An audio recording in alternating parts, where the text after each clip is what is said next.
Hey Guardians, this week on episode 172, Hazel and I discuss the new subclass changes coming to Season 19, which is only a few weeks away. Also, does Gatr actually have a good idea this week? We'll find out about that. And then finally, we have a fellow Guardian and community member throw out a challenge for Hazel and I. Do we accept? We'll find out. All right, let's roll.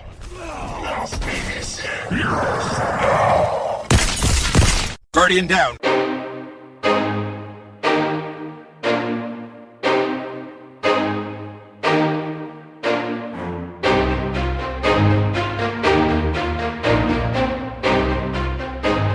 Hey, what's up, everybody? Thanks for spending your time with us today. Welcome to episode 172 of Guardian Downcast, a Destiny podcast. Hey, if you love to play the game Destiny 2, you've come to the right place. We're a couple of gamer dads that have played Destiny since that day one release back in 2014, and we're just as passionate about it today as we were back then. We discuss key topics and news within the gaming community and not only seek the stories of Destiny content creators, but we're a podcast that gives a voice to the stories of our Destiny players out there. And in this game, it's all about a community. We're the show that asks... I forgot to write one in. Shit. We're the show that asks is, show clip on Lingering Dread. Is it any good? There we go. Not that I'm playing the game right now. Okay, there we go. That works. I'm your host, Todd, the Gator, and my co-host, Hazel, is here as well. What's up? Not much, man. Not much. Just cleaning out my vault right now. I'm at 592 of 600. Oh, so. I see. You got up to the 600 too, uh-huh. No, I hit 598. All right, fine. For two, really? You could pick up two blues and you'd be at 600. All right, never mind. Well, we'll get to it. But I delete those. All right, we'll get into that. I don't hoard those. Well, actually, what I did to get into trouble was I clicked on the empty postmaster. Oh, and it loaded up your vault.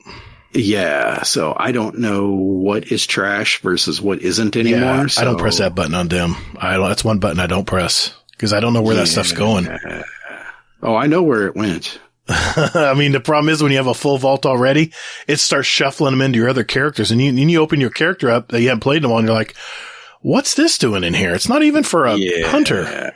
Yeah. Yeah. Yeah, they do that too. I mean, hey, they're doing what you're asking them. You're telling them to empty the vault, so they're emptying the vault. So you can't fault them for that. Hey, gang, here's what we have lined up on the show tonight. As you can probably tell, it's going to be a pretty chill show tonight. Hazel and I are going to catch up, see what we've been doing in Destiny this week. And then Hazel's going to go over this week at Bungie for the 11th week of Season of Plunder, which may spur another conversation there, and we'll have to see, I guess. We're going to go through and answer your questions from our SpeakPipe in our Discord server. We've been told in our Discord that we need to answer more, so I guess we'll try to do that tonight. A nice chill show, and you know what? Why don't we pick a couple songs for the playlist as well tonight, Hazel? Sounds good. All right, let's roll.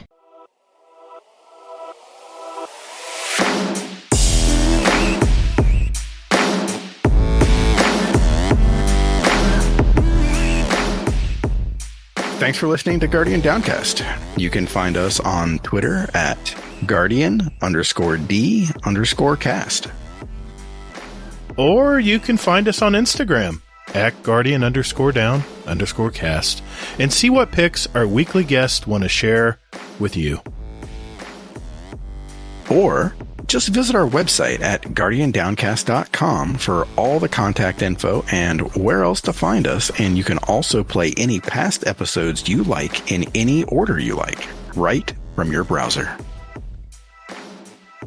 Man, don't or me.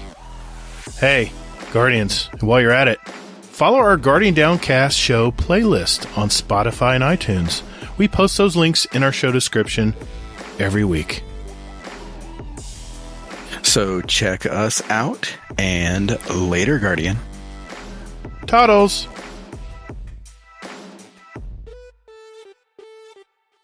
What's been going on in Destiny this week, man? It's been a quiet week for me, I gotta admit, but I'm curious. What, I think you guys raided with some of the community last night, was it? Yeah, it was a Goop Troop raid. So, what that means for anybody who's not in the Goop Troop is it was Toll the Bell, Sauced Waffle, New member, Raphael. Raffi. Oh, I mean Raphael, sorry.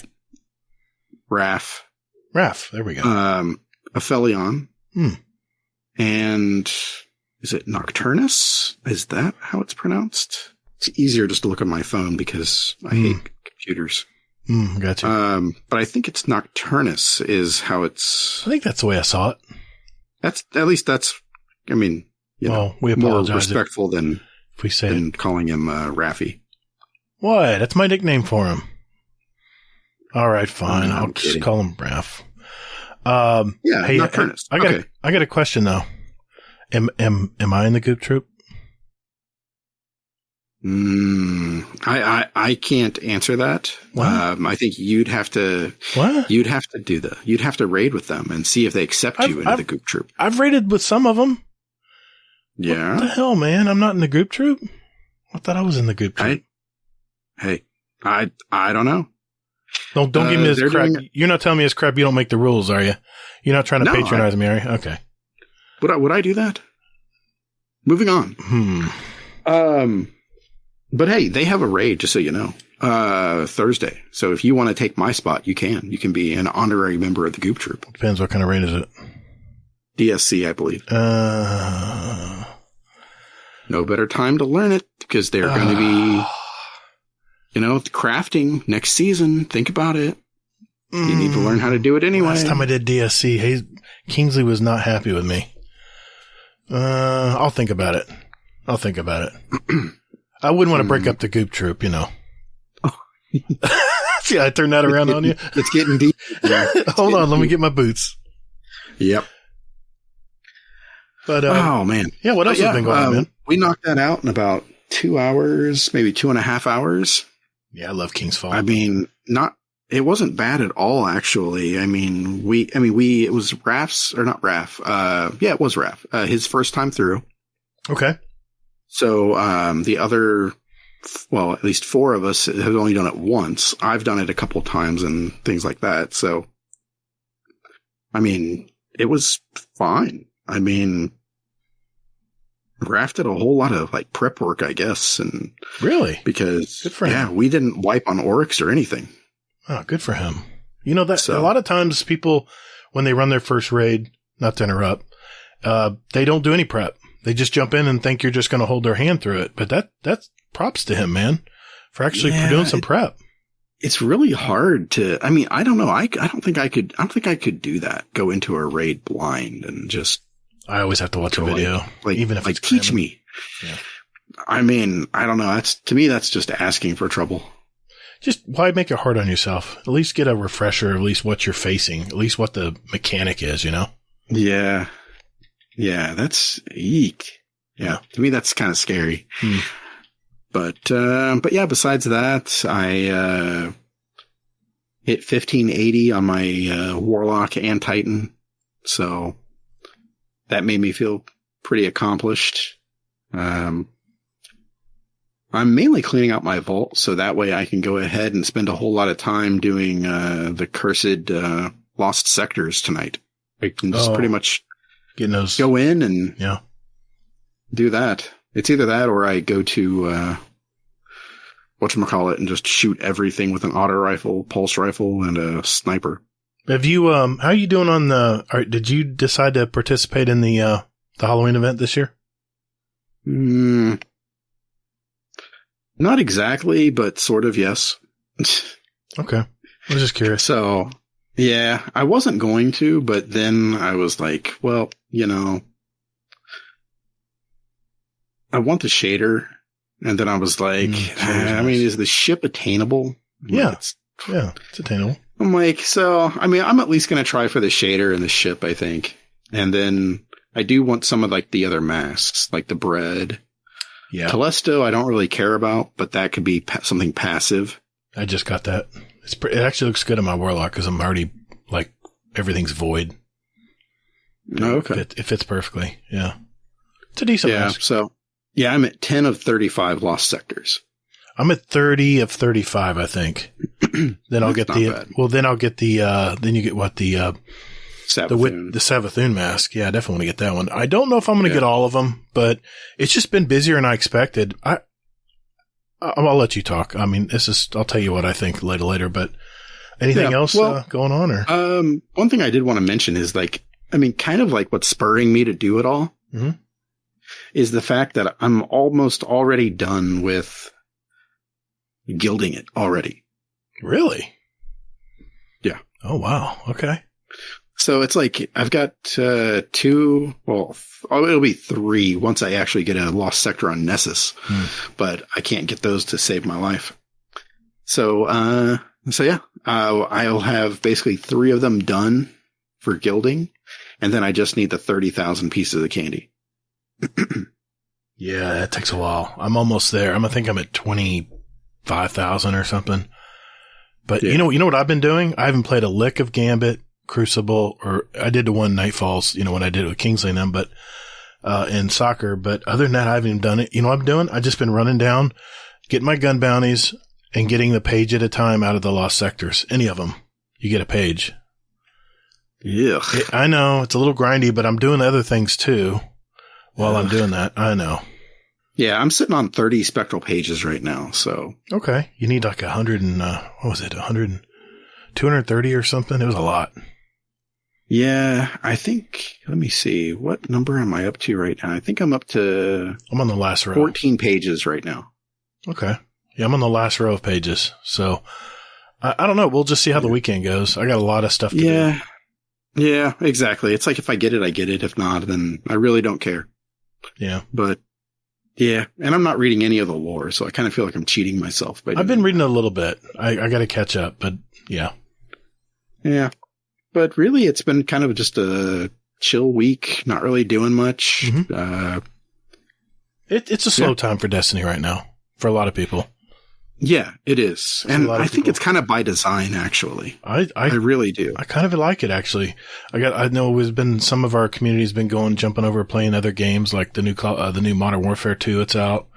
Was God tempted. of War comes out in a little bit. That's right. And, I've been tempted to do Call of Duty Modern Warfare 2 because that's where I cut my teeth. Well, that was the actual Call of Duty game that I really went down deep on is Modern Warfare 2. Back when Infinity War made it. Yep. Infinity Ward. Yeah. Did I miss the D? Yeah. Infinity Ward. Yeah. Yes. Yeah. Yep. But yeah. Infinity War would be a movie. Yeah, that's true. True. Yeah.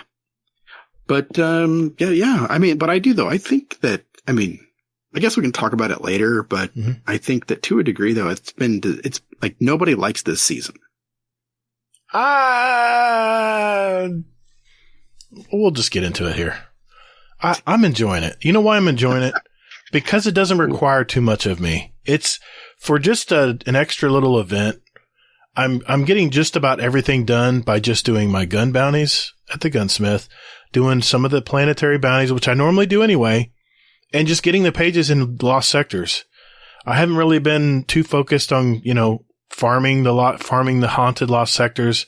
I just do them as I go and pace myself through the week. And before you know it, I've almost got everything done. And I really haven't had to really kill myself. Granted, I've spread it over 3 weeks, the full event. But, a lot of people, they just like to get in there and crank it all out in the first 5 days and they're done. And they're like, well, this is boring. But I'm just pacing myself, just doing what I normally do in my normal routine every day. And I look down and I'm on the last row of pages. So but I'm not talking about just like the event though. I'm talking about it's like there's a lot of people out there that are unhappy with this season. In general. Now, when you say that, you mean because the story ended so quickly? The weekly thing? Well, you think it ended too early? Not just that it ended early, but it nothing happened with the story. Well, there's supposed to be an epilogue, right?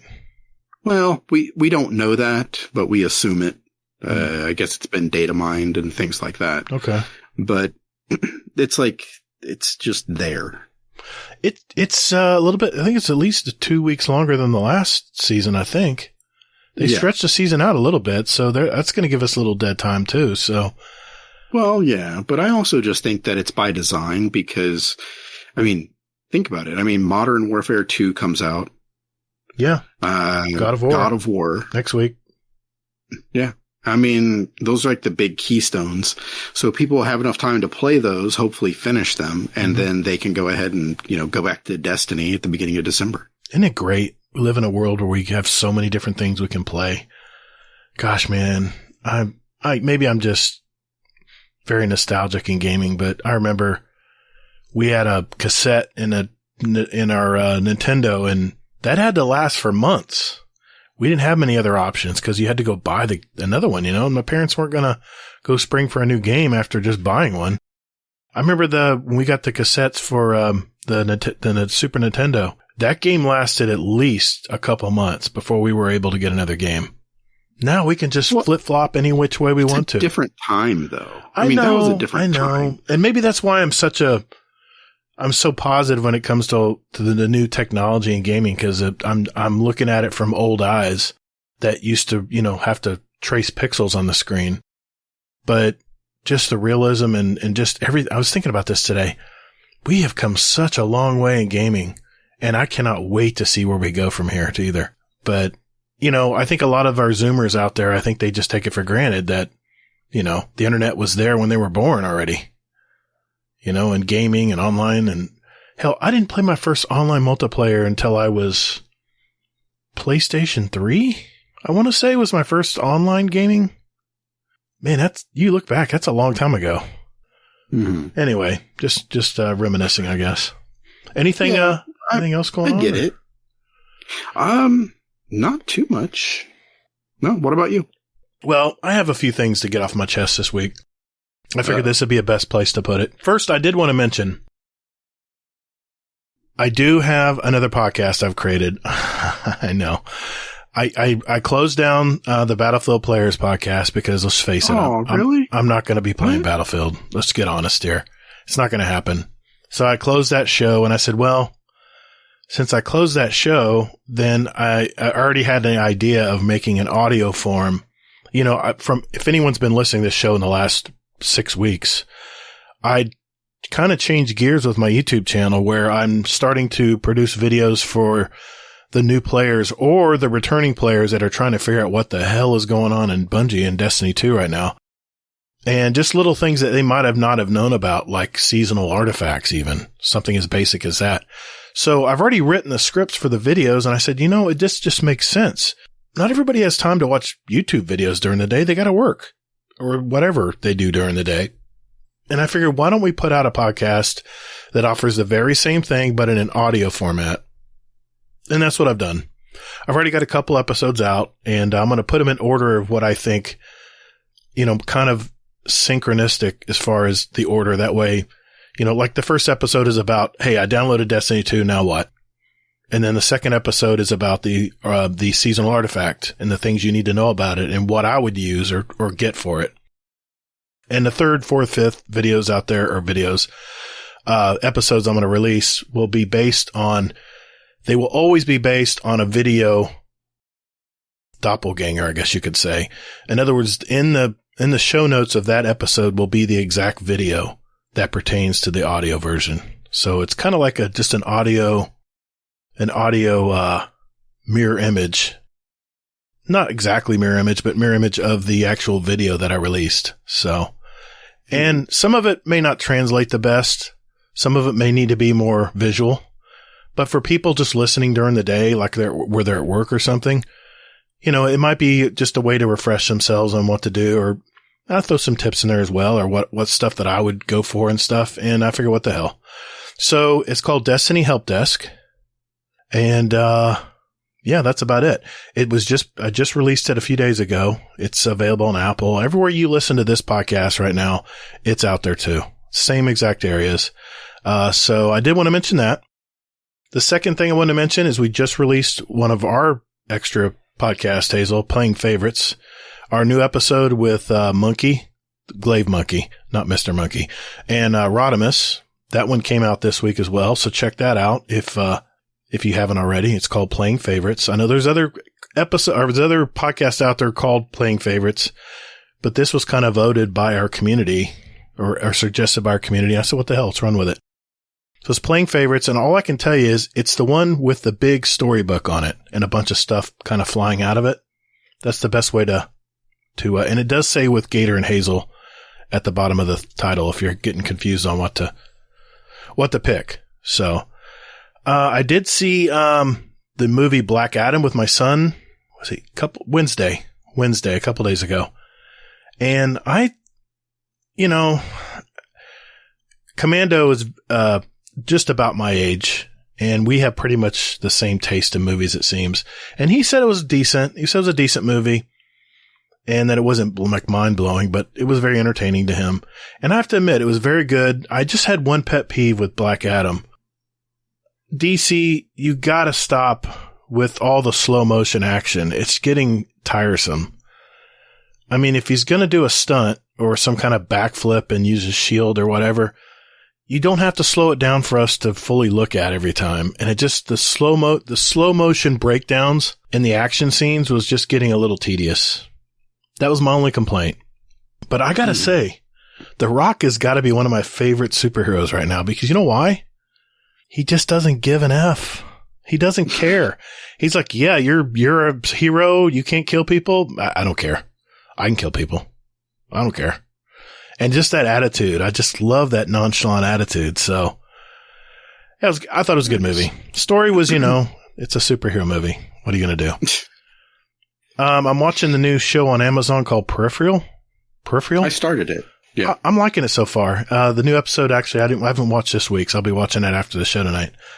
I'm really liking it so far. It's like a modern Matrix type of show. Sort of. Yeah. It's kind of the same. It's kind of the same, idea. But anyway, except it's a little different, but kind of the same. I don't know. You have to see it. And lastly, second to last thing, I was looking ahead. My wife and I are going to be going to Utah, the Salt Lake City area. And, we wanted to go to Bryce Canyon and do some hiking up in the mountains. My wife's never seen those mountains, and we were going to plan on doing some hiking. We were hoping the temperatures were going to be like high 50s, low 30s, which I can handle. But I was looking at my premium weather app and extending out 2 weeks from now. And if it goes to plan, it's going to be like high 20s to 30 and low of teens to 8. And I don't know if the old Gator can handle that. So we're going to the outlet malls this weekend to try to find a jacket. Go to, North Face or somewhere and see if we can find a decent jacket, because I got this thin Florida blood and I just don't know if I'm going to be able to handle that without shivering to death. That is absolutely like prime Floridian right there. I'm born and raised, man. I'm born and raised Florida. And it's going to show when I get to Utah. At least the winds are only going to be like 10 to 15. If they get any higher than that, man, those winds just rip through me when it's cold. I was in DC one time and it just ripped through me. I could not get warm. And, of course I had a cheap leather jacket that sucked. So I'm learning. I'm learning about, I'm getting educated about layers and, talking to a lot of people about how to dress up at least mid or up in north areas. Oh my goodness. I know. It's pathetic, isn't it? It really is. Cause I'm like, it's like something like you take for granted when you're outside of, I guess, Florida. We are really sheltered in Florida. I mean, it was 88 degrees today, and it's it's just 70 right now. It was 75 today. So nice. Here. So that's not bad at all. I'll take that. Well, I was talking to Kingsley and he said, the snow usually doesn't come yet. And they were talking periods of snow right now over there. Yeah.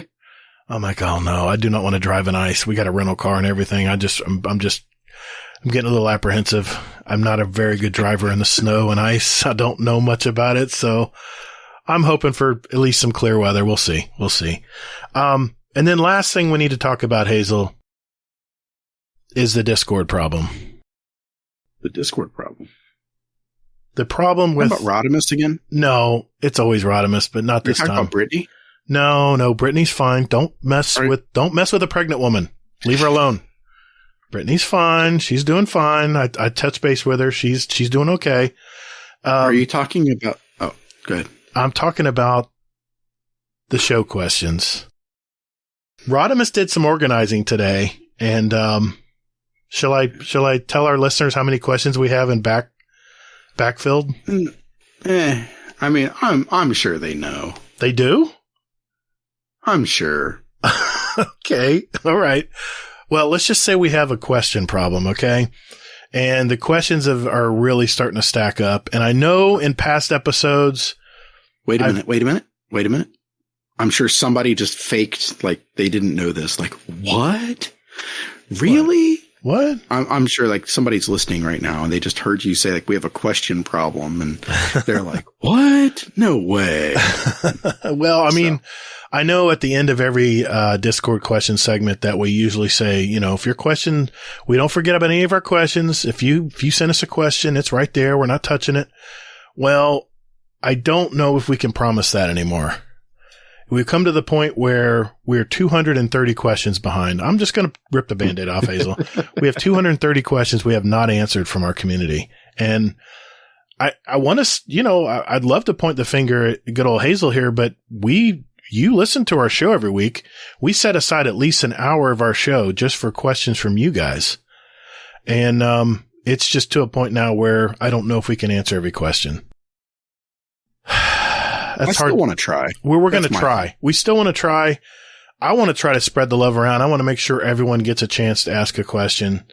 So I guess the new saying will be every week we'll take a sampling of questions from our community and hopefully it'll be yours and we'll try to answer it the best of our ability. So I just want to get that out there, Hazel. I know it's, we're going through a little bit of a flux right now as far as how we, as you probably heard in the last couple episodes, Rodimus is now another mod in our community.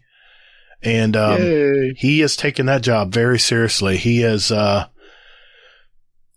really gone to town on the questions for the show channel and really cleaned things up in there. So thank you, Rodimus, for your work, buddy. We appreciate it. Yes, thank you. I threw it when Brittany became a mod, I threw it at her and said, listen, just clean it up the best you can. I didn't really give her any direction. And, and she also wanted to leave stuff in there that someone maybe commented about that you might want to mention in the show. So it was real vague on how we wanted to handle that. So, no fault to Brittany at all. And I mean, my God, she's having a baby. I mean, come on. She's got bigger fish to fry right now. No, I didn't mean that in a bad way. Yeah. So I want to mention that. I don't know how you feel about it, Hazel, but that's my 2 cents. I don't know. I still want to try. Okay. That's just my thing. We're in denial. Yeah. That's okay. Yeah. I'm in denial about this 230 question problem. When Rodimus told me that today, I just about hit the floor. I was like, no, I figure we're probably, maybe 30 or 40 questions behind, but no. Well, I mean, probably like a quarter of those are his. You're probably right. He might have manufactured some too. So he's probably like out there, like deleting his own questions. Well, speaking of Rodimus, he wanted me to play this right off the bat. So, buckle up. There we go. Well, good morning, the two of you. So I'm going to lay out a challenge for you. If you can get through 20 questions in today's episode, I will let you change my name for a week on the Discord server, and I won't complain one bit about it. So what do you think? You game? But if you can't answer 20 questions, I get to change both your names for a week. So what do you think? Toodles. Oh, Rodimus, you scoundrel. You scallywag. What do you think, man? 20 questions. Do you think we can do 20? Oh, boy. This is probably... You don't think so? We can try. Well, hey, speak pipes count. I got some speak pipes too, so they count. Do they count? Yeah, they count. Yeah, I mean, they're questions, right? Technically. He didn't say that. He didn't say Discord questions. He said questions. 20 questions. Mm-hmm. All right, we're going to do this, man. We're going to do this. Okay, I like this loophole thing. Okay. So. All right. I like this. All right, let's do it. All right, Hazel. That means it's time for this week at Bungie.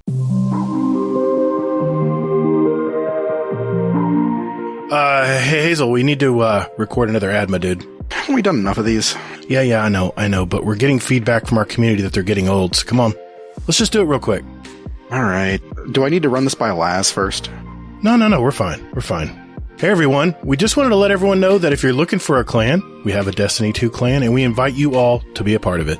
All we ask is that you join our Discord community and just enjoy playing the game.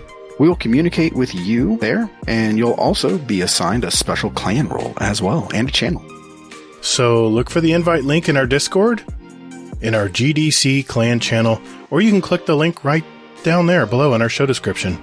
Yep, our Discord community is pretty awesome. And we have hundreds of active, like-minded Destiny 2 gamers in there. Also, we have a special 100.io bot that can put together groups or whatever you want to get done. So hit that link, join our community at discord.gg/GuardianDowncast. And if you want to be in our clan, just let one of our mods know, and we'll open the door for you. All right, enough of this shameless plug. That's it. Cut. Okay, fine. Jeez. Later, Guardian. Laz? No, okay, I'm out. All right, Hazel. 11th week of Season of Plunder. What is going on with the TWAB this week, man? Okay, so in this week at Bungie, they look to the future. But first, in order to do that, they have to look at the present. So what they did is they talked about the events in Seoul and in India, and they gave a shout out to Direct Relief and Team Rubicon for basically, their efforts in helping those areas and the events that happened there, the tragic events. So yeah, it's just a good thing. Like, when Bungie does those events where, hey, you can donate for Team Rubicon or Direct Relief, that, that your money is going towards something good. Yeah. So they just wanted to throw that out there. Yeah. They're always, they try to help everyone, it seems. Anything going on. Yeah. Yeah, exactly. Yep. And I actually looked into Team Rubicon, and I don't know if you know this or not, but it's actually a bunch of veterans. Really? Who came back and, either couldn't find jobs or wanted to do something more meaningful. Mm-hmm. And they ended up finding Team Rubicon and working with them, and they get deployed and go out and do humanitarian aid and trying to lift in blocks and trying to rescue people and stuff like that. Very cool. It sounds military. Team Rubicon. Right? Yeah. Really cool. Yeah, that's cool. Good deal. Yep. All right. So, okay. I did this is the main section of the TWAB here. It's to abilities and beyond. So I did this kind of differently. So, pretty much, we'll see what you give us feedback. So tell me if you like this style, and then we'll go from there. So, the goal of basically they are, going to make some tweaks to some abilities coming up. So with that, their goal is to more closely normalize power. And that means updating the outliers on the high end and the low ends. And they're looking for a 60-40 mix. So 60 being gunplay, 40 being abilities. And this is for PvP. So, what do you think about that 60-40 mix, by the way? Well, you know me, man. I want a gun game, but I know I can't have that. So, I'd rather have 70-30, but I guess 60-40 will work. I come from games that don't use abilities like Battlefield and Call of Duty, so I'm not used to, people flying in the air and shooting me with a bolt of lightning. Yeah. Yeah, that's a new thing. Yeah. Or a Titan slamming down on me and electrifying the ground, things like that. So, nobody uses that anyway, but yeah. Yeah, right. I guess, I got to be happy with that, I guess. I'm okay with that as long as it's more than gunplay. As long as gunplay is more than abilities, that's the main thing. Yeah. The thing is, though, is that you have to take into consideration that's the raw numbers, 60-40. What do you mean by raw? So that's not counting before mods and stuff? Mods and things, yeah. Gotcha. Okay. So, okay. So they talked about solar first. So when it comes to solar, restoration got nerfed. Just throwing that out there. So if you want to do any solo things, get that stuff done before December 6th, which is when the new season drops. Now, the next one here is for Radiant. Radiant got nerfed. Now, I loved what they said in the TWAB. There were no drawbacks for using some of the fragments. So they actually increased some of the things when it comes to the nerfing of Radiant. So now it's like they give -10 to your strength. is one example that they did to some of the fragments. So I just love the fact they said no drawbacks, and then they went ahead and gave it some drawbacks. Well, I mean, didn't they mean by that statement that there was no risk? There's no aversion. Well, I mean, there's no risk reward there. There was no penalty. There was not really a penalty, but there was no there was no negative. It was automatically. You have to use these. Yeah. Yeah. It was all positives, basically. It was like, there was no drawback to it, basically. Okay. I mean, you just threw it on and you were fine. Okay. Knock them down. Hunters, I'm sorry. So, damage resistance to dead shot is what they've given it, but no more bonus time duration for it. Okay. No damage resistance to marksman. And blade barrage. Reduce the number of projectiles from 5 to 3, and blade barrage itself goes down to 20 from 24 knives. Yeah. Oh, that hurt. Yeah. But wait, but here's a good thing. Okay, here's a buff. Mm-hmm. Celestial Fire for warlocks. Buffed the close range melee so they can maybe win a close range combat. Oh, there we go. Perfect. Yeah.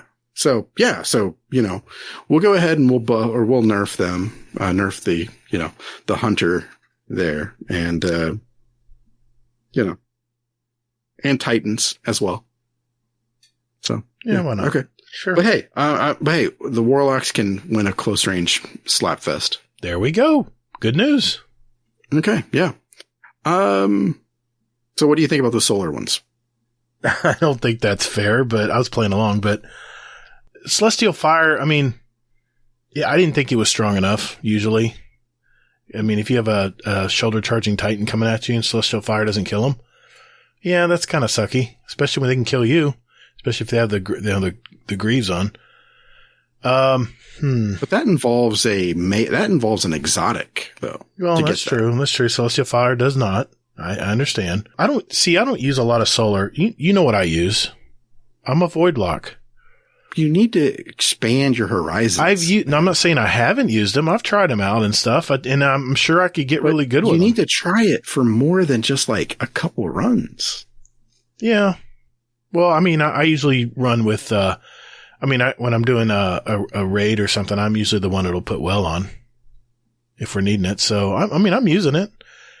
I forget to use Celestial Fire half the time in PvE, but in PvP, it's, I don't think it's very strong. I mean, it's not one kill. It's not one shot in anybody. Not that I know. Nothing one shots anyway. Yeah. Well, I think they should one shot. You think melee should one shot? I can see you steam rising off your head already. All right, moving on. All right, I won't troll. I won't troll anymore. Okay, we're going to go back. We're going to teleport ourselves back to a year ago when everybody was like one-shotting everyone in the Crucible and everything. Oh, and God. You're like, man, I got hit by a Titan and it hurt and it killed me. I don't know what you're talking about.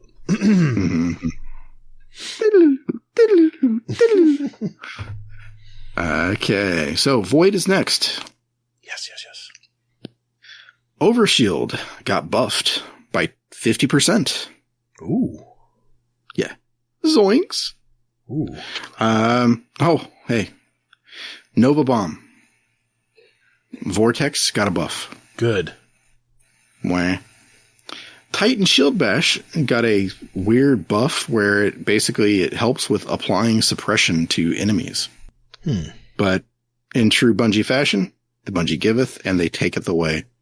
So, Hunter Shadow Shot. Deadfall Tether lasts for 12 seconds now instead of 8. And Mobius Quiver lasts for 6 seconds instead of 8. And a fun fact here is Invis, no change. But it is on their radar, though. You said pun? It's on their radar. You're not on radar when you're visible. Never mind. All right, moving on. Mm-hmm. I'm sick of your BS. Yeah. Gee, you know what though? I just hope that warlocks don't get any more buffs. Touch of Thunder got nerfed when it comes to storm grenades. There were slight nerfs, but it's still going to be kind of impactful, unfortunately. Ballistic Slam got a buff in PvE. Tempest Strike got a buff in PvE as well, as did Arc Soul for fucking warlocks, Lightning, Chain Lightning, and Chaos Reach got a reduced cooldown. Well, can we say it's going to be Season of the Warlock next season? I see nothing wrong here. All good news. Well, hey, okay. Maybe Stasis will help us. Maybe Stasis will give us a chance. You know they're going to help you out with Stasis, yeah. Yeah, okay. Slow. Increased movement speed penalty while slowed by 10%. Okay. That's pretty cool. Yeah. Cold Snap. Half second of seeking with those. Hey, Osmiancy gloves. Great. So warlocks just got that. Nice. Okay. There you go. You put your Osmiancy gloves back on. Ozzy. Never mind. Duskfield grenades increase slow stacks application rate on players by 13%. Revenant, Winter Shroud, moved up from 1 fragment to 2 fragments. That's nice. Same with Cryoclasm for behemoths. It gives the Titans a little more utility. By 1 slot. Yeah. Okay. All right, here we go. Okay, here comes a nerf I'm thinking. Okay. All right. Shadebinder. There we go. Reduced cooldown on Stasis Shard for Glacial Harvest creation from 6 to 15. This is another buff for warlocks. Like I said, I don't see any problem here. This looks good to me. Good job, Bungie. For Glacial Harvest, they reduced the cooldown on Stasis Shard creation per 6 from 15 seconds to 10. Well, we need help. You don't need this much help. Well, I mean... My God, they're giving you the whole season. I need to learn how to use this class. I mean, I know how to use it, but not like, Okay, moving on. Not like Whisper Frostbite. of Rending. Bonus damage to stasis crystals and frozen targets for all primary ammo weapons. That's nice. Instead of just the kinetic primaries. So that's really cool. That's going to be good. All right. So that's everything regarding that. Just go ahead and say it's good to be a warlock.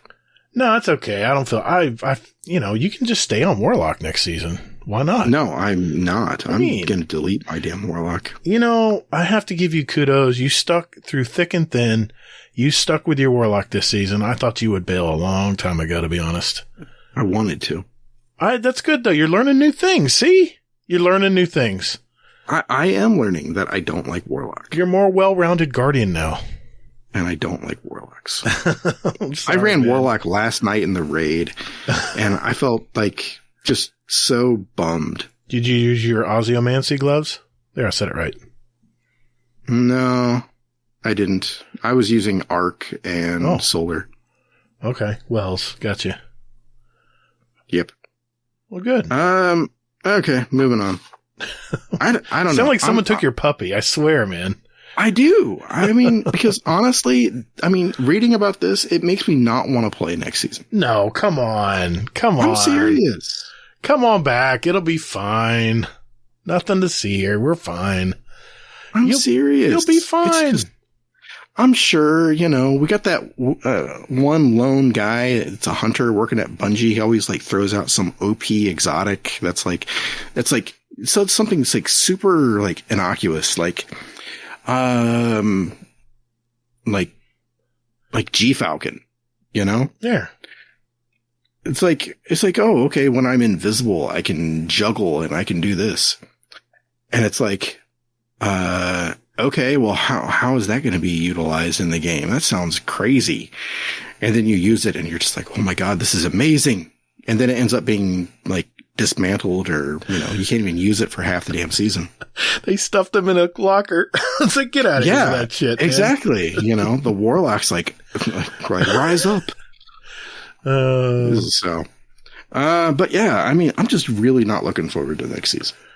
I'm looking forward to the story wise, but these nerfs, I mean, this is a lot. See, okay.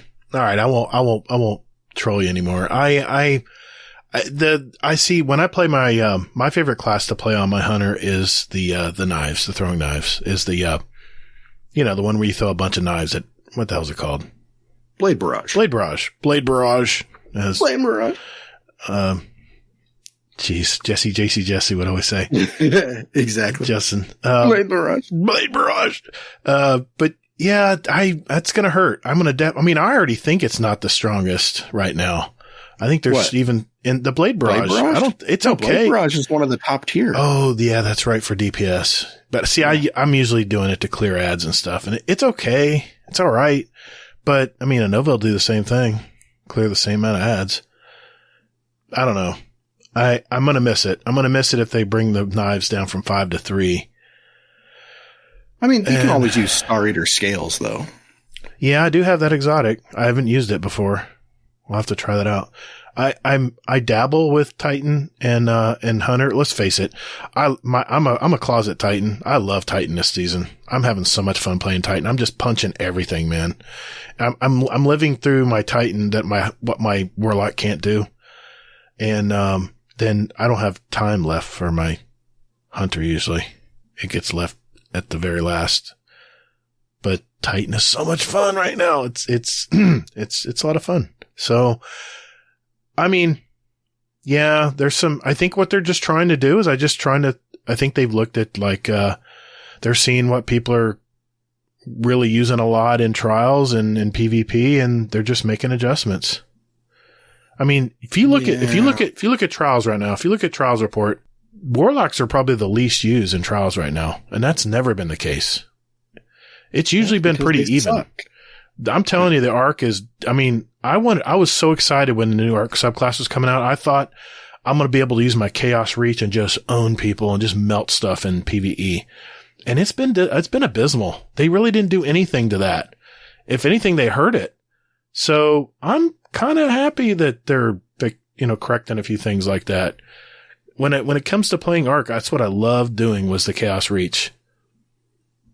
Anyway, it sucks, but I think maybe it'll balance things out and people will try other things. I don't know. I just did get my Ozyhomancy gloves. I'm going to try those out. I don't know, man. I'm just super bummed by all of this. And I think it's mainly just the fact that Warlocks got so much stuff given to them. Given?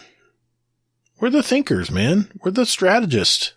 That's lore, man. I'm talking about Bungie, opening up the hatch and going hey, you know what? Here, take this. Hey, I embraced the dress a long time ago, man. I don't know. Just always have liked the utility of Warlocks.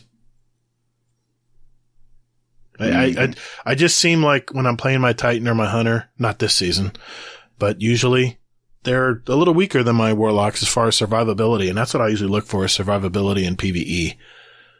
What? Yeah, I do. That's why I love Devour. I just love Devour, man. I've been using Devour for years and years, ever since Destiny 1. See, that means that you need to change. That means that needs a nerf. If it ain't broke, don't fix it. That means it needs a nerf. Nerf? No. Nerf. Hardly anybody plays. Hardly anybody. It needs to be nerfed. Don't you pull that shit on me. Nobody plays Voidlock. I'm one of the very few people that are still blinking around with Voidlock. It needs to be nerfed. Whatever. Now you're just trying to get me mad. You're trying to get me upset. That's all right. That's all right. I'm just saying. I mean, if you're crutching on it that much for that long, I just mastered it. It needs to be nerfed. It needs to be changed up some. You know what they need to do is bring back Shatter, where we can throw 3 mini Nova bombs out there. I miss those. I whiff my Nova Bomb all the time, man. It's so bad. Well, see, that's on you. Yeah, but that's a get good thing. I've been using Voidlock for a long time, man. And it's just hard to use sometimes. It's hard to predict where it's going to go. It has a mind of its own once you let it go if you're using Cataclysm. Now, what are you even talking about? At least the Vortex, they're going to increase the speed a little bit. That's good. It'll get closer to Lance, but not fully there. But remember Lance? When they had Lance in Destiny 1? But see, that's the thing, man. It needs to be changed. They need to do some changing to the Void and get rid of, or not get rid of it, but just make it stronger.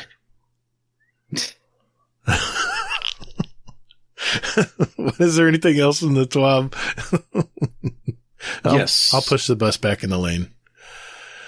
So, new dungeon, December 9th at 9 a.m. Pacific Daylight Time, and that's a Friday for anybody out there. Oh, okay. Yep.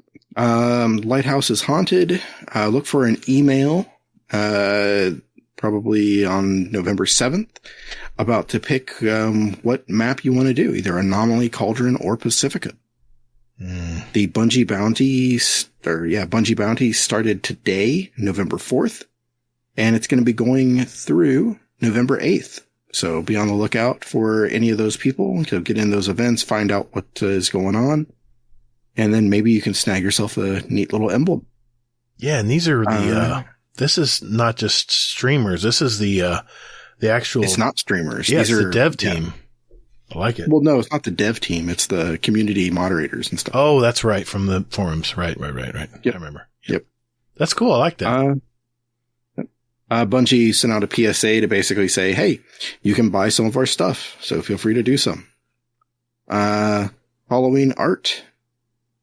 Bungie sent out a note here too saying PS5 players stop playing PS4 version. Oh, I was going to mention that. I'm glad you did. Yep. Console update. They updated the graphics for last gen systems. You're welcome. XOXO Bungie. Shit's broken. Movies. Art. I should go. Hippie. Yeah, I saw that story today, and it's not real, just talking about the PS4 version on PS5s. When you first buy your PS5, you have to look for a little bitty tag that says PS5 at the very bottom of the game, and it's not real easy to see. So if you're getting a PS5 and you're carrying over, your games that you already have, make sure you switch out that PS4 version for PS5. It makes a world of difference. Big difference in how you see it. So yeah, and that's what they were saying. They said, we notice a lot of people are still using their PS4 versions on their PS5. And that's because it's very subtle, the differences between the two. You have to look for the PS4 underneath it. It's very small on PlayStation Network. And then just look for the one that says PS5. And, you'll have to discard and then re-update. But you won't lose any of your data. Everything's saved there. You just are updating the faster version of the game. All right, that's all I need to say. All right, Hazel. Thanks, man. Don't look so down. It's okay. We're going to be fine. Is falling. It's going to be fine, man. It's going to be fine. All right. It's like, come on, man. It's like a storm cloud. It's only going to last for 5 seconds instead of 6. All right, Rodimus, be ready, buddy. We're doing that next. Community questions. Be right back.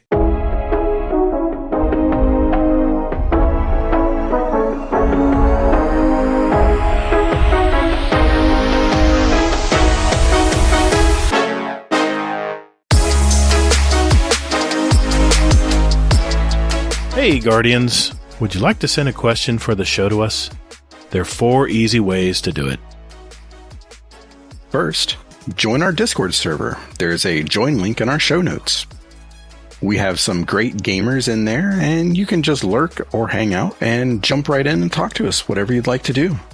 There's also a channel labeled Podcast Questions where you can type in your question for the show.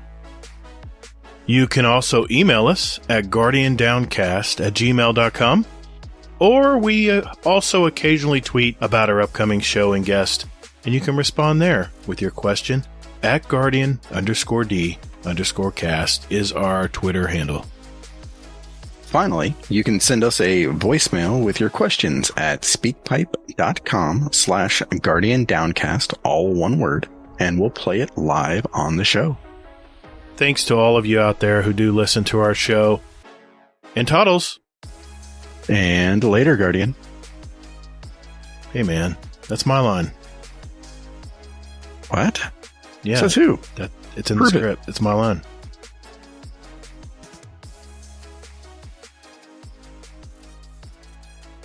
All right, boys and girls. It's that time of our show where we answer questions from you via our SpeakPipe voicemail system or through our Discord in our podcast questions channel. And, we got a lot of questions, as Rodimus has probably shared. A lot of questions. So, 20 questions, Rodimus. I think we can do this, Hazel. Hey, by the way, did he say we could change his name for a week or a month? Do you remember what he said? I believe it was a week. Okay, so you get 3.5 days to change his name, and then I'll tag team and change I think we should do it where you change it for a week, I change it for a week if we get through 20. Ooh, I like that idea. Okay. Oh. All right, good. Okay. Well, I'm going to start out with a SpeakPipe then. This is from, hey, you know what? We haven't heard from Arisen Phoenix in a while. Oh, God. Let's see what he's got to say. Temp number, I don't fucking know because everything keeps breaking. Last weekend, the wife and I had a very rare date night or date weekend opportunity. So we picked 5 or 6 movies, 5 or 6 dinners, and 5 or 6 desserts, and just rolled a die. And it's a thing we really like. So this past weekend, we had delicious food and picked up some dessert the wife really liked. I had none because I don't have a sweet tooth anymore. But then we got to the movie, and we ended up with Everything Everywhere All at Once because Gatr highly suggested it. So, question for the show. What the actual fuck? You recommended it too. I recommended it like a week later or 2 weeks later. I thought it was good. It's definitely not a movie you're used to seeing. It was definitely out there. Yeah. It was different and crazy and fun. I mean, I thought it was, and I wasn't the biggest fan of it, by the way. I mean, at the time, I think the new Matrix was out. You were under the Matrix influence. Maybe that was so it made everything else look better. Yeah, that was no. You're putting words in my mouth. No, that's not what I said. No, I thought it was an interesting movie, and my wife loved it. She loved it. Yeah, I liked it a lot. I mean, to me, it was like really heartfelt, and I don't know. I kind of identified with, all the characters to a degree. Yeah, it was. I'd like to see it again because I didn't know what I was seeing at first because I didn't have any preconceived notion of what this movie was about. Now that I've seen it, now I want to go back and see it a little bit more in depth. Yeah. Yeah. Nobody knew what they were in for when they were watching it. So yeah. Yeah. You know what, Arisen Phoenix? I give it a B. Next question. All right, Hazel. Let's grab one, man. That's one, by the way. This fucking guy. What? Okay. Here we go. So, from Fluffy Chappy Hands MD. Okay. Would you rather have a pet Admiral Puppet Master Nips and Unicorn Hybrid, or a pet at Fluffy Chappy Hands MD Flying Donkey Hybrid? Yes, they are rideable. No, not like that. And each has a lifespan of 99 years unless taken to the farm. Fluffy? What were you smoking, dude? He was smoking all the things, I'm guessing. Oh, actually below he says, because Nips called him out, and he said, no, I'm actually just sitting at the table with my kids. And they mentioned it in the conversation. Okay. All right. Fair enough. Mm-hmm. Woof. What are you taking? Shit, you ask it. Okay. I'm going to take the unicorn. I like the Admiral Nips unicorn. Yeah. I think I'd like to do that too. Donkey just doesn't roll off the tongue very well. Yeah.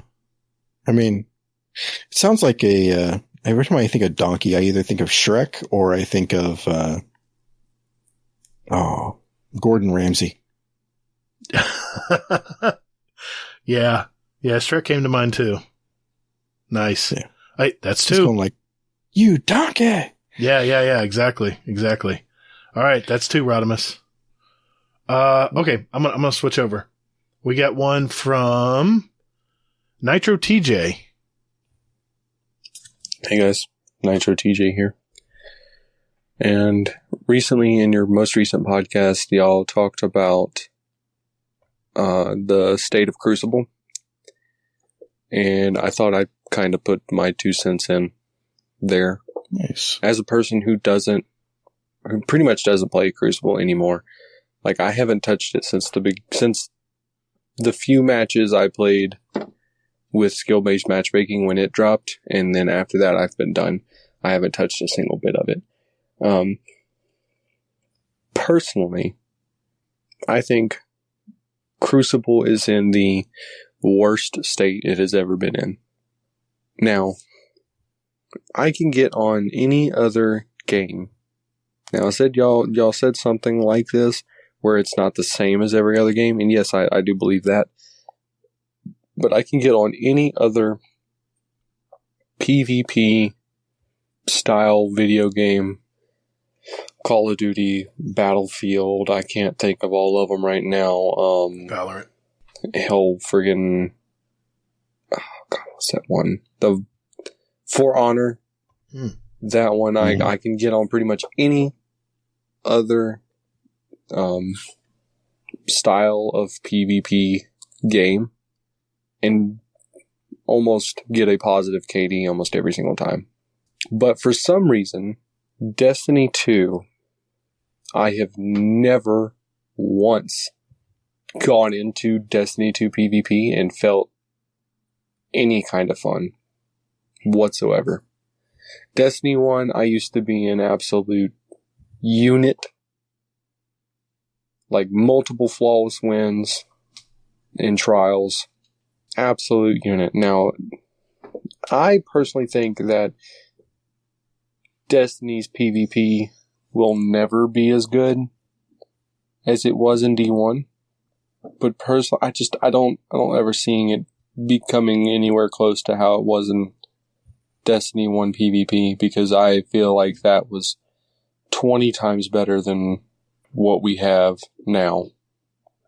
Now, all the quality of life changes are amazing for the PvP, but something's different from Destiny 1 PvP than to Destiny 2 PvP that's not just quality of life changes. Like, I have never once, I can use meta weapons, like God roll meta weapons, and just get ran through every single match.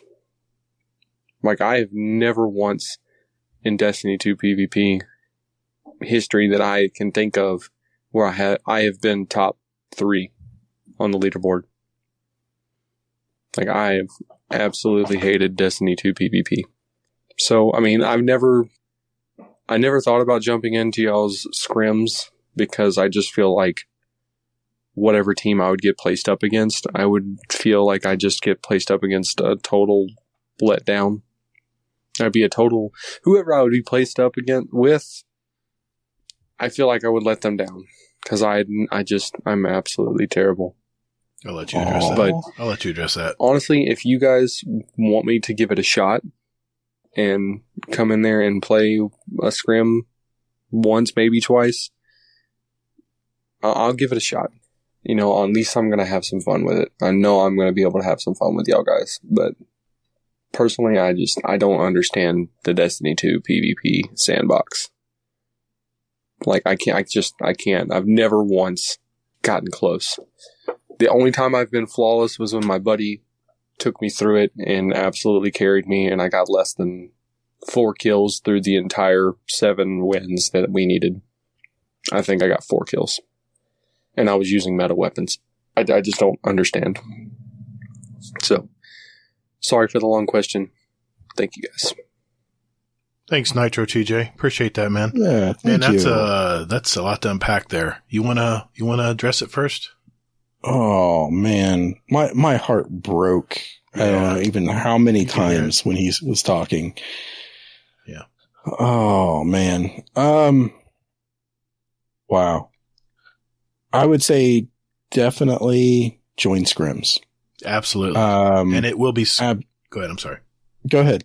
No, I'm just going to say that Monkey is really good with his system of making sure the teams are even. And I doubted it. At first, I doubted he could do it. But that damn math of his, he's got it all figured out. And I have to give you guys kudos. You guys got a good system. I think it's better than Bungie's. I really do. I've never had such close games playing, even for fun. Yeah. I mean, and that's the thing. Like, it may be for fun, but it still is. I mean, it's still serious because we still care. We do. And it's all about getting better. It's a good environment to learn. Oh gosh, there's so much to unpack here. Yeah. I'll just agree. I mean, yeah. So, I mean, okay. So with it, what we do is, I experimented last scrims. And what I did was I used, because there's a number that Bungie has. It's called a combat rating. And with it, I went ahead and I used that to sort teams.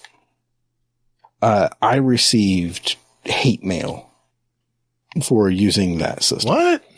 Who gave you hate mail? I'm pretty sure you could guess. Oh, okay. But yeah, it was not fun. It was not fun. Okay.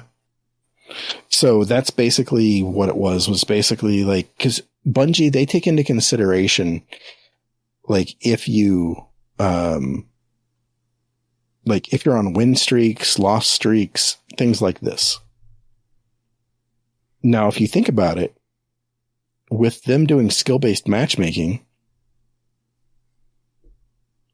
everybody's win and loss streaks are going to be kind of shit. They're going to be, if it works correctly, there should be about a 50% win-loss rate on average. Exactly. So it almost negates that completely. But it still factors into it. So like what Monkey does is he measures like headshot rate and then some other things, but nothing that's like too crazy. I mean, it's all like game things. So like Gatr, like you complained one week because I used the Monkey rating and I paired you up against everybody who had mouse and keyboard. Yeah, I was one of the few on controller, and what you did is you actually put all the more experienced players, let's just say, and you had us play each other, and then you had another pool of people that maybe didn't have as much experience, and they played each other, and you basically separated two tiers of players and put them on each side, and they never played each other. And well, we did at the end. Oh, well, of course. And it proved your theory. It proved your theory right, that you did the right thing, because the higher skilled player teams pretty much easily won against the lower skilled player teams. I mean, it was pretty simple, but when you did that, you always expect to have a team where you can roll a little bit on, or at least have a little leeway, or even just play around a little bit and not be so serious. But that night that you paired us all up, we all had to play our A game. And you're well, yeah. I mean that, but that's that to me. Well, it's not even that. It's just that to me is, I mean, that's what you should expect. I mean, I think when we play it like that for that group. Because, I mean, that's like the top tier players going against each other. Yeah. And don't get me wrong. I've played real scrims with really good players in a pool of good players. Someone invited me in Warcry into a private scrims one time, and it was all hands on deck, man. And, we were like, it was our first scrim ever, and our heads were spinning, but it was fast paced and you learn quick what worked and what didn't. So, yeah, I was fine with it after I thought about it. Yeah. Well, Monkey and I, we do a debrief virtually every week. Nice. To find out hey, how'd it go? what went well, what didn't go well, things like that. So when you said that about being paired up against mouse and keyboard players, we don't have a way to separate that. Yeah, I realize. But the thing was, though, is I went in and I was like talking to Monkey. I was like, is there a way that we can see about altering this? And what it ultimately came down to was no. So, but that being said, though, we did go ahead and he altered his formatting for it to basically say that, it shouldn't matter because of how he measures it. Right. Okay. So going forward, it shouldn't matter if they're on mouse and keyboard or all console or whatever. Right. Okay. Because headshot percentage is still going to be a headshot percentage. Mm-hmm. Were you done addressing his question? Well, I did want to just throw out there that, I mean, TJ, definitely get in there. I mean, I think that, as Gatr said, there's a lot to unpack there. So I don't know when you started playing PvP. He said Destiny 1. Well, I mean, in Destiny 2, I'm not sure. I mean, if he took a break, if he came back, things like this. Mm-hmm. But it's been skill-based matchmaking recently. For Control. Yeah, for Control. But, I mean, if you played before, like, 2 seasons ago, it was just connection-based. So it's entirely possible that you were getting rolled or that, I mean, just whatever was going on.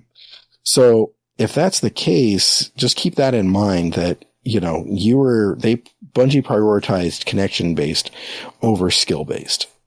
Now with skill based, it's going to take maybe a week to 2 weeks, maybe of solid PvPing, for it to actually figure out where you fit. Mm-hmm. I was going to say it. So, yeah, like I played 3 games last night and I averaged, in my first 2 games, it was like a 2.25 for the 2 games that I played for the first 2. That's good. And then the third game, they put me in a different tier and I went 0.5. Yeah. That's where the 50% win-loss rate comes in. But that's not even I was way outclassed. Mm-hmm. Yeah. I mean, it's not even like a 50% kind of thing. For me, it's like, I mean, I don't know. It's like they put me in a different tier. So, I mean, to me, that shouldn't count. Do you know what I mean? Yeah. It should be thrown out as far as a stat. Right. Exactly. I mean, correct. So, but I don't think it does it like that, though. I think it just counts, hey, it's a loss. Sorry, you suck. Get good. Right. Okay. You've addressed the scrims part of it, and I'll leave that as it is. I think you explained that perfectly. Don't record that. Here's what I'll say, Nitro TJ. Back in Destiny 1, you have to remember, the Crucible was very vibrant back then. People loved it. When Trials was first introduced, they had so many streamers grabbing the attention of so many players. You brought so many new players over that were playing Call of Duty and Battlefield that were watching people play this game and jumping into it and loving it. And what is one thing that Destiny did? Every DLC, they had 3, 4, 5 new Crucible maps. It was always changing. There was always new weapons. There was always new, everything was always changing. The Crucible has kind of been just kind of rotting on the vine. And I don't know what Bungie's thinking is here. I don't know if they've just decided to just put all their time into PvE because that's where a bulk of their player base goes to. Because it's definitely higher than the Crucible count right now. But other than Disjunction, we haven't had a new map in a long time.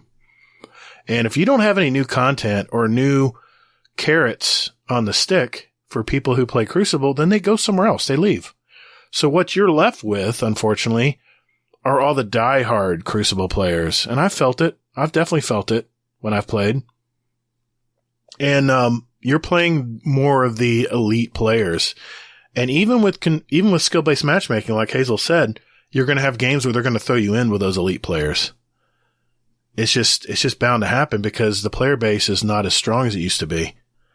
Now, that being said, I have not played a ton of Crucible this season. Because if you look at Twitter, there is so much freaking drama going on. It is such a dumpster fire on Twitter. Every time I look, someone's tweeting about something in the Crucible that's just crap. Doesn't really get me excited to jump into the Crucible. See, I don't care about that. I don't care about the drama. I mean, I'm just all for, hey, you know what? I want to go ahead and I want to play, so I'm going to play. Yeah, one thing I would definitely encourage you to do is when you're playing Crucible is to, it might make at least it does for me, it makes your experience a little bit better, is not to always play solo. Play with a team, play with some guys that like to play Crucible a lot. I know Fluffy's in there every morning before he goes to work, and I should jump in and see what he's up to, but I do something else. I have a different routine that I do, but you should probably find 2 or 3 guys in our community, and there's plenty of people who play Crucible, and you'll get, where you'll meet those people?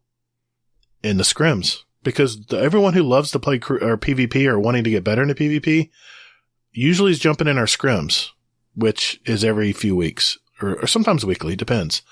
But I would encourage you to join our scrims, meet and start gaming with some of the players in our community, and you'll probably find some similarities with a lot of players in there, and you might actually find friends that might want to jump in and play trials on a weekend. And yeah, you might get your butt kicked, but when you're you're playing with friends, it just doesn't sting as much. You don't take it as personally. And, I have not totally changed my view on Crucible when I play, but I try not to take it so seriously. It is a video game, and my life is not going to be affected by my KD every game. It really isn't. So I'm always looking to improve and stuff, and that makes me get hard on myself. That makes me, it makes me get difficult and analyze what I'm doing in the game. So for that reason, maybe is not the best thing, but the scrims is such a safe environment to jump into and try new weapons, try new things that you might want to try that you would get stomped on in a public game. So I would encourage you to do that. And, Crucible, you're probably right. Crucible's not in the best place right now. And I really don't know where I don't know where Bungie is going with Crucible in the future. It's been very, very questionable on what they promised they're going to bring back a new map every season, right? From here on out.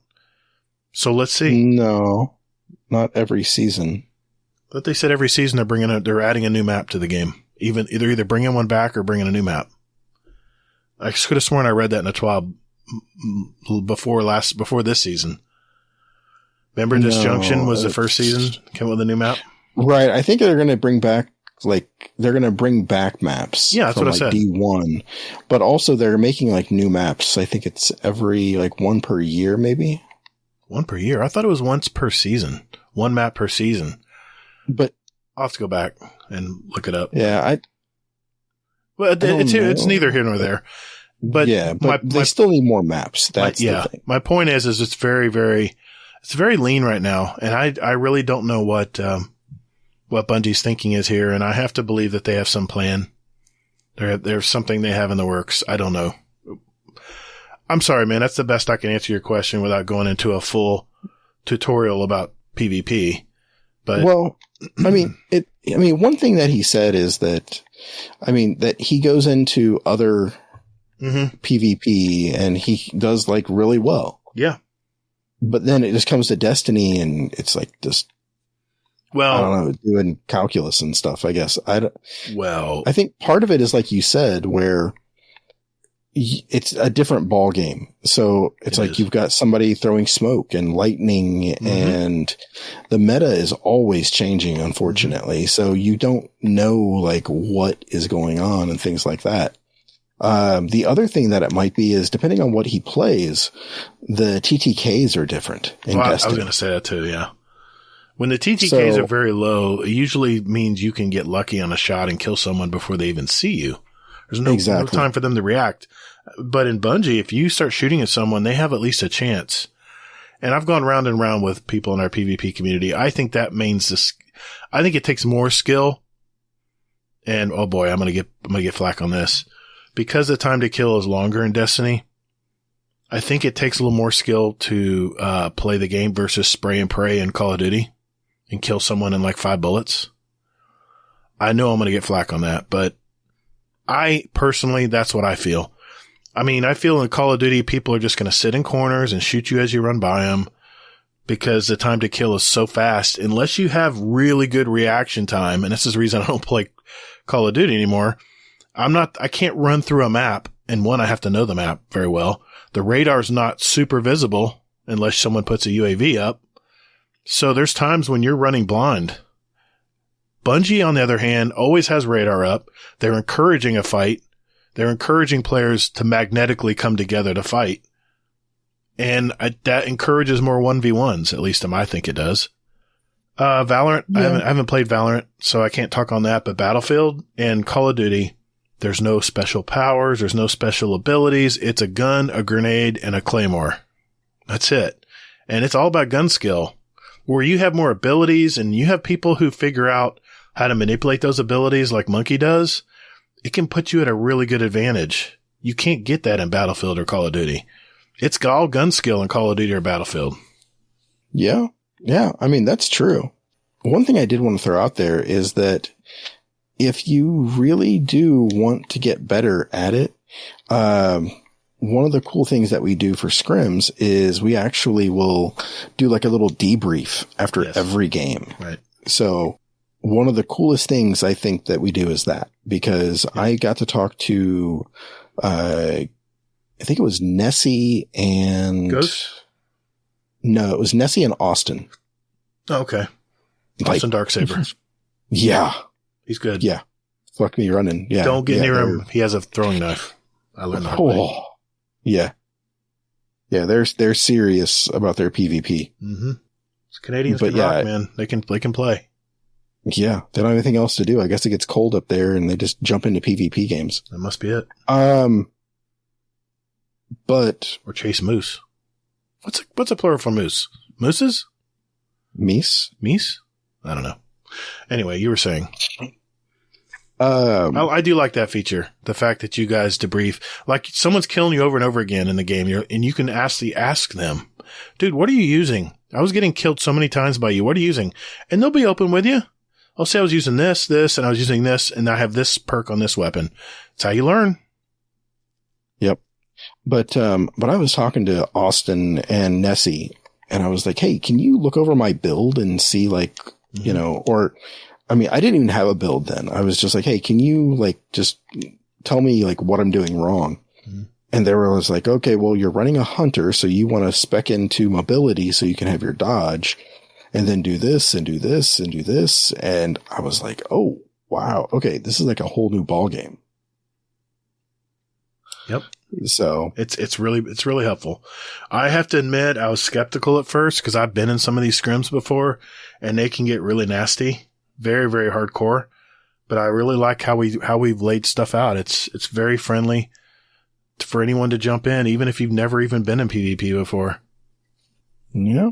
So that was the hope. I mean, I really want people to get better at PvP. Mm-hmm. So I think that's the thing. I just want more people to play it so I can play with them. Yeah. Well, I mean, I think we have 18 or no, maybe 15 people. Okay. Yeah. I'm going to be running late. I can just tell you right now. I got bowling. I'm going to try. I'll be doing my damnedest to get there as quick as I can. Hopefully I'm not the odd guy. Just have to see. Well, you will be odd anyway, but yeah. Well, I mean, everyone wants to teabag me, so that's fine. It may take me a few minutes to get there. I'll do my best. I said that when I joined as a reserve, so, but we'll see how teams shake out. All right. Well, Yeah. Hazel, let's, wait a minute now. That's 3. We're fucked. No, come on. We got this, man. Hang in there. Be strong. Okay. We Pick some are. fast ones. Pick some quick ones. I'm trying, man. Okay, but all we right. spent forever and a day talking about that Well, one. that was a good question. That was a good It's question. like a topic of the week almost. Yeah, exactly. Can we move it there and then? No, we That's can't. one last question. I can't do that. Okay, yeah. We good got call. time. We purposely did it a shorter show so we can meet Rodimus's demands. Is that really what we did? Not really, but it's working out that way. Okay. So Hades has a secret question for the show. What? Yep. Question for the show. Open when recording. This is Hades, the spooky pirate. Okay. Who would win in a fight? Batman or Kevin McAllister? Both get prep time. Amazing. Oh, from Home Alone. Yep. Oh, okay. Okay, I know. We're on the clock. Jeez. I don't know. He's older now. He's not such a small kid anymore. So I think Batman can take him. He's not as limber as he used to be. Well, I'm pretty sure Batman would just not, he would be all for punching a kid. He would? Yeah, he's pretty dark. Yeah. You know. There wouldn't be any laughing. That's for sure. Yeah, he'd be like, I'll make you an orphan. And there you go. There's our title. No. That's not good. No, we won't do that. We won't do that. All right. What do you think? Okay. Oh, you already answered it. Go ahead. Let's go with another one. That's 4. All right. Oda. We're screwed. We are really screwed. Question. Okay. If you were in a Metal Gear game as a villain, what would your name and power be, and how would Snake defeat you? Oh, man. God, I haven't played that game in so long. Yeah. Oof. What would my name be? Jeez. All right. I'm just going to say Exterminator because I'll still love that name. What would my power be? I'd probably have a backpack with all kinds of go-go gadget coming out of it. Maybe even have a laser beam or something. How would he defeat me? He'd get me on my back like a turtle, and I couldn't move. With my heavy backpack on with all my extra guns and stuff and gadgets. There you go. That's the best I can do on short notice. I like it. Exterminator. I'll go with Mr. Nut. Okay. What are you doing? I'm throwing hazelnuts out at him. And they're bombs, and he has to crack them and then throw them back at me. Oh, okay. Yeah. Okay, good. Good thinking on your feet. Nice. That's 5. I can see the light at the end of the tunnel. Come on, we got this. I got a question from Technical here. Let's see what he has to say. All right, attempt number 5. What's up, guys? This is Technical. So about a month ago, I ordered something that was pretty expensive and very important, and I still haven't gotten it, and it's missed the ship date quite a few times at this point. I've been on the line with the customer service folks with the company that I ordered it from, and basically they can't tell me anything about it. Good feeling. They just keep saying, well, it's delayed. Oh, it's delayed. And I ask them why it's delayed. They can't tell me. So question for you guys is, when was the last time you had a poor experience when you paid someone a lot of money for either a goods or a service? Thanks. Oof. Well, let me answer his question first. Technical. You know where your product is that you bought? It's sitting off the California coast, waiting to come in off the big barge of containers. I guarantee you that's not gotten much better. That's probably why they can't tell you, because it's still in a container offshore. What do you think, Hazel? When's the last time Spent a lot of money on something and been disappointed, or? Oh, I got one. I'm trying to think. I mean, I'll be Mr. Ray of. I'll be a ray of sunshine. Okay. I'm going to say my college degree. Oh, shipping the actual degree to you?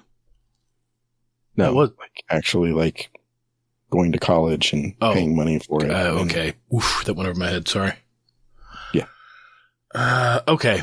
Mine's not quite that clever. I actually, I'm known to go to Amazon and buy everything for my wife on Amazon, and it just all ships.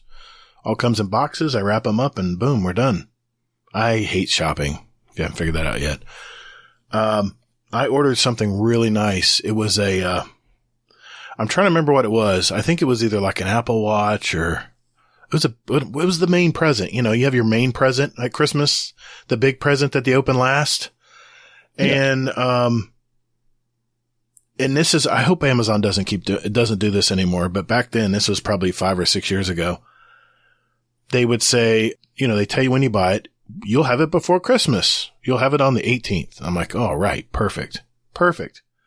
Well, the 18th rolls around. You go to customer service or you click on your orders and it says, expected delivery December 20th. You're like, oh, okay. It got delayed. No big deal. Okay. No big deal. Got delayed. It's still before Christmas. We're good. 20th arrives. Still not at your door. You go back to your orders and then what they do basically is they just keep moving the line. They don't tell you, oh, it's back ordered. I don't think they ever tell you that. I think what they do is they just keep moving the goal back and back and back and back. Well, January 18th is when I got it. So being that I sunk all my money into that gift, all I could do was put it in a box and say, I'm sorry. This is what I got you.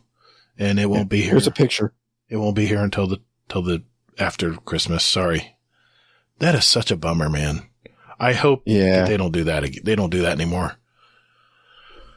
Yeah. I ran into that once where I got my wife a hat from like on Etsy and my dumbass didn't look and see where it was coming from. Oh. And it was coming from like Prague. Oof. I'm like, what the hell? So, and they were like guaranteed Christmas delivery, and then it didn't show up until I think February. Whoa. Yeah. You got held up in customs, maybe. It's a hat. Come on, man. Yeah. Well, it was knitted and everything. And wow, handmade. She had it for like a week and then our dog shredded it. It was oh, great. No. Oh my God. That's a terrible story. You're just full of sunshine tonight, man. I mean, shit. I'll try to pick a better question. All right, fine. Go ahead, go for it. Oh, wait a minute. That's 5, right? Is that 5 or 6? That was 6. 6. Good call. You realize we're going to screw up. And hold on. I'm going to write sticks on my paper here. That sticks? Is, you know, marks. That's 6. I thought you meant like the band. No, I'm not writing that. No. Okay. So we got 6. 6 knocked out. Come on, man. 14 to go. Shit. Okay. All right. Okay. Here we are. Metal Giles, question for the show. I've been seeing this sentiment on weapon perks in a couple of tweets and wholeheartedly agree. For Stasis, we have Headstone. Arc has Volt Shot. Solar has Incandescent, but there's no love for Void. Do you think Void will ever get its own perk? What would you like, or what would you want it to be? And what do you think Bungie will actually make it?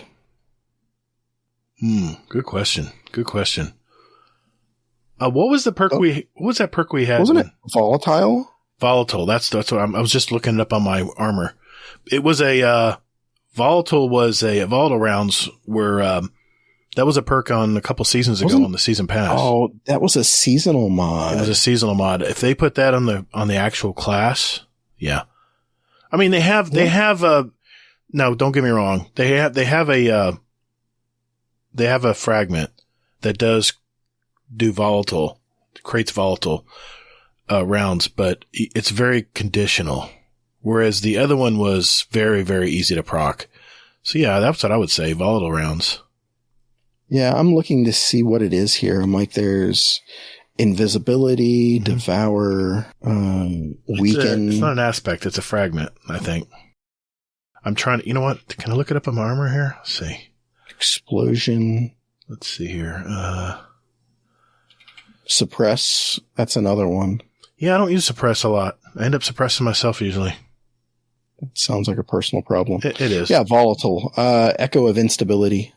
Defeating targets with grenades grant volatile rounds for your void weapons. Right. And they have to be the same class. They have to be void weapons. Yeah. Right. Yeah. And the timer doesn't last very long. It's a little bit harder to use than I remember when we had the perk from the volatile rounds perk on that season. It procced all the time. I mean, you should see the builds. We just destroyed things with Void back then. This was back when when Witch Queen was released. That's when that's the last time Void 3.0 came out. Yeah. Exactly. Yep. I miss it. Yeah, I'm hoping that they give us, they just tear the roof off the place and give us all the seasonal mods back that rocked. Mm-hmm. I'm curious what they're going to do since there's no new subclass. Wonder what they're going to put in the, well, that we know of. There could be. True. Well, I mean, they just laid out what they're going to adjust, which is not fun, or it could be if you're a warlock. I mean, I'm sorry. I didn't mean to say that. But no, you're right. I mean, if you're, I won't say what I was going to say, but, good call. But yeah, but do you think, so you want to see them put volatile in there yeah, absolutely. Headstone is great, man. But the great thing about Headstone is you can tie it in with your fragments. Your guns are always throwing Headstone up. I mean, let's face it, your kinetic weapons now are stasis. And you have stasis heavy weapons as well. So you can be throwing Headstone up all the time and get the perk and to get the benefits from the fragments that when you're near a stasis crystal or when you crush one. There's a lot of benefit there. It's strong. Yeah. I mean, that does seem like a missed opportunity for Bungie. So yeah, I really hope that they do bring out something like volatile or,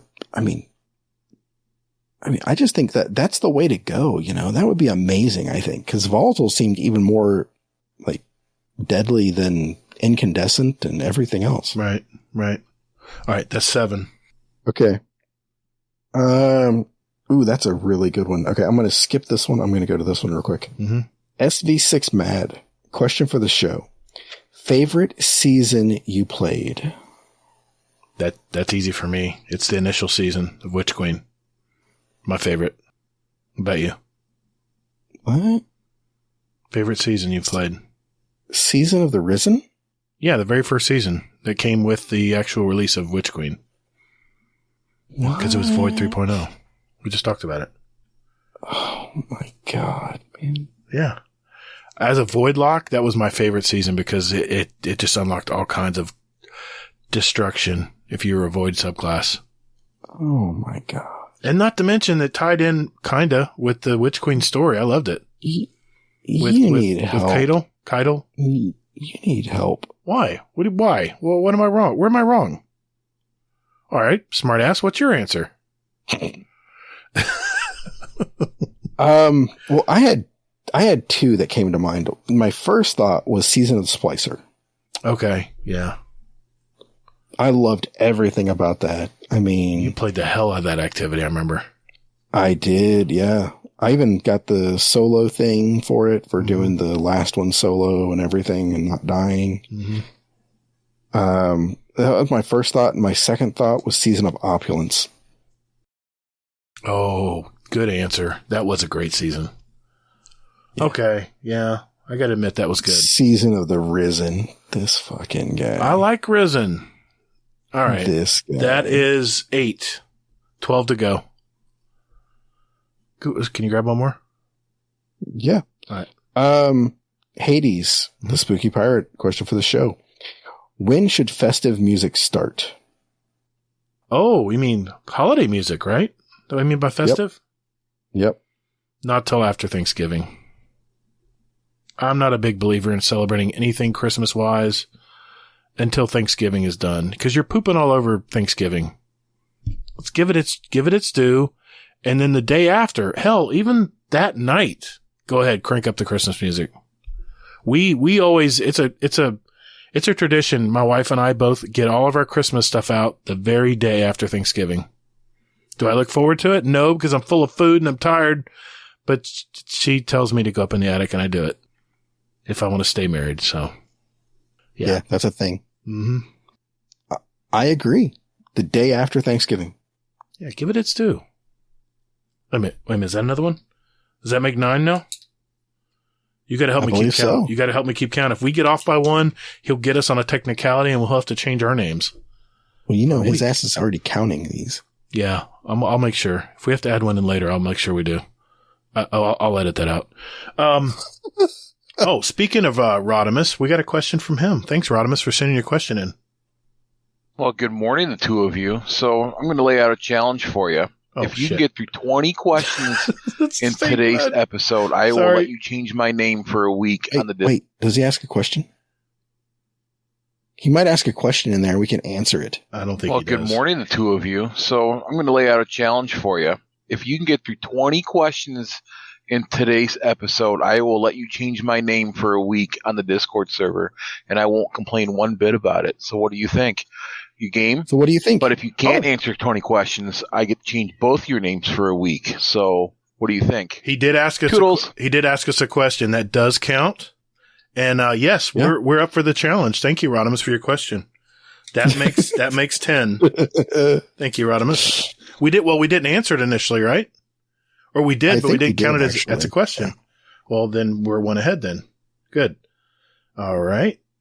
Look at us. There we go. We're halfway there, man. Halfway. Okay. All right. How about you do an actual speak pipe now? All right, an actual speak pipe. We got one from Hades. What up, guys? Hades here. We got to mention in the last one, but hey. I don't know if you could hear my toast popping in your speak pipe. If you can, then it's 7:30 in the morning here. Okay, it's too early. Question for you guys. What is your favourite thing to have on toast when you just don't have to cook anything up? Oh, perfect. That's a quick answer. Love your show. That's a quick answer. What are you putting on your toast, Hazel? Easy question. Butter? Well, he said the first thing, right? Yeah. It's going to be a nice spread, yeah. I don't use butter. I use we don't need to get into that. I just use a spread, okay? Let's leave it at that. Wait, no. We ain't going anywhere. All right. I used to use a product called Smart Balance.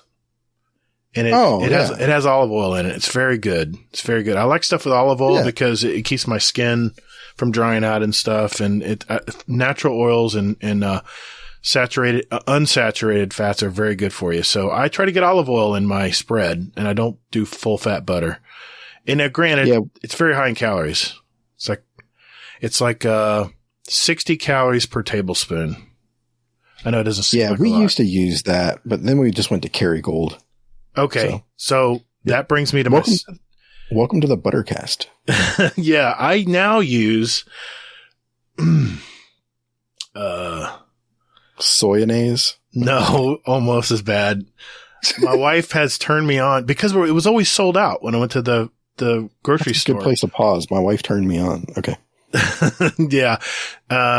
So I said, hell with it. The price went up. It was like $5 for like a little bin of it. So we're like, screw that. So I now am using Country Crock, but don't judge me yet. All right, Grandma. Don't judge me yet. It's called plant-based butter, and it has olive oil in it. And I must admit, it is 100 calories per tablespoon. It's very, very dense. But here's the thing. It's very concentrated. You don't have to use a whole lot on your toast. It's very, very salty, very sweet. It's perfect for me, man. All right. No, wait. No. Okay. Now I got a follow up. Okay. Oh God. I hate you. Thanks, Hades. Yeah. We were supposed to have a quick question, and here I am like, wait a minute now. Hold on. So, okay. You said something that made my ears perk up. So, okay. Toast question. Yes. All right. Are you just drop a pad in the middle and call it done? No way in hell. It's evenly spread on all four corners. I can't stand that pat of butter crap. Who does that? Are they just wanting to torture themselves? You're not that cursing, are you?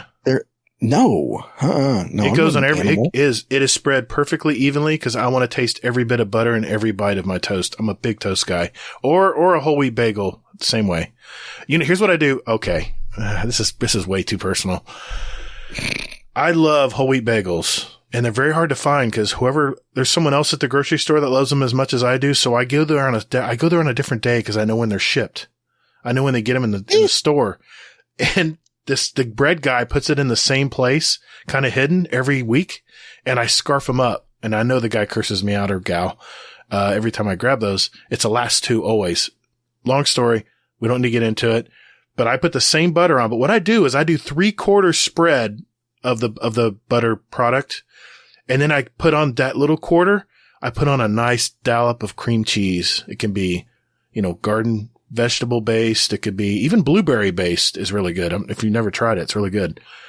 Or just a good old chives and onion and chive, cream cheese. I'm telling you, it's really good. It's really good to mix in with the butter. What? I can't explain it. What kind of monster are you? I'm that guy that gets the donut with the sprinkles on one side of it.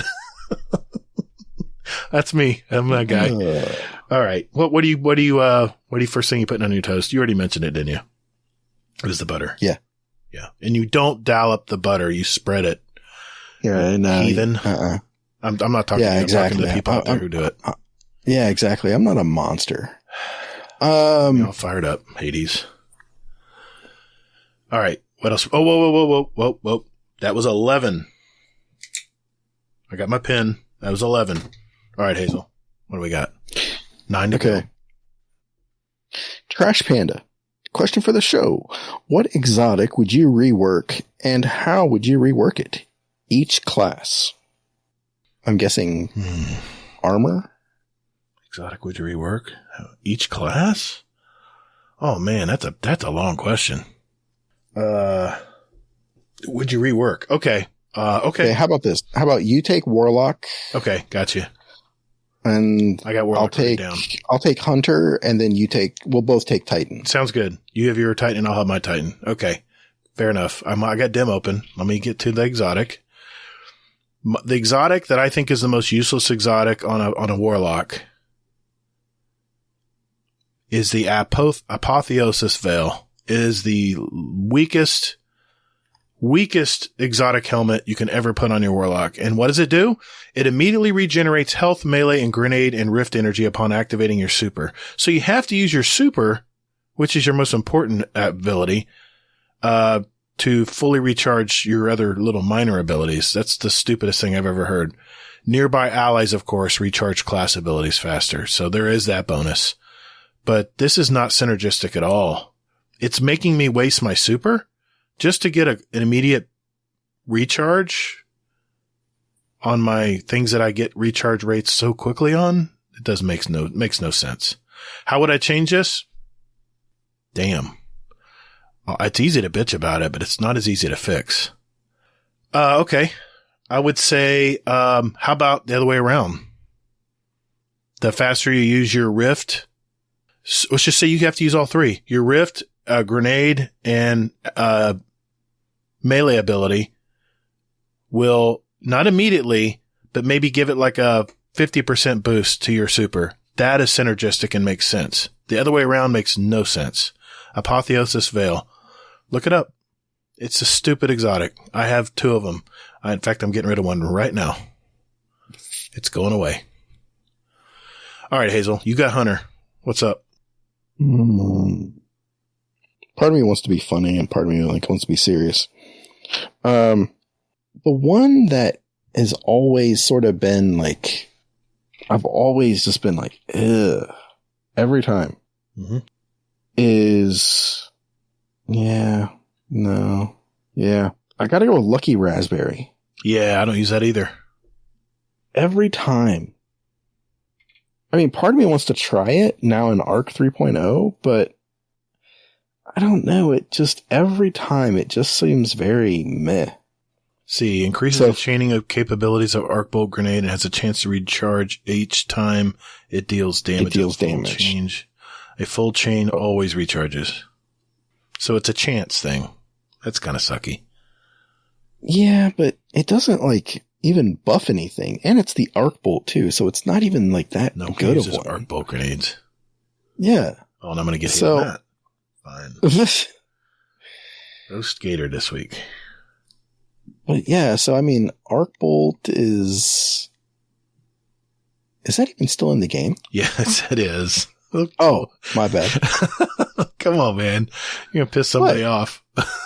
Well, no, I mean, the ones that, everybody uses are storm grenade. Right. I mean, I've seen lightning grenades, pulse grenade. Skip grenade. But, I'd like to see Lucky Raspberry at least get something like some sort of damage buff. Maybe make it on all arc grenades, not just arc bolt.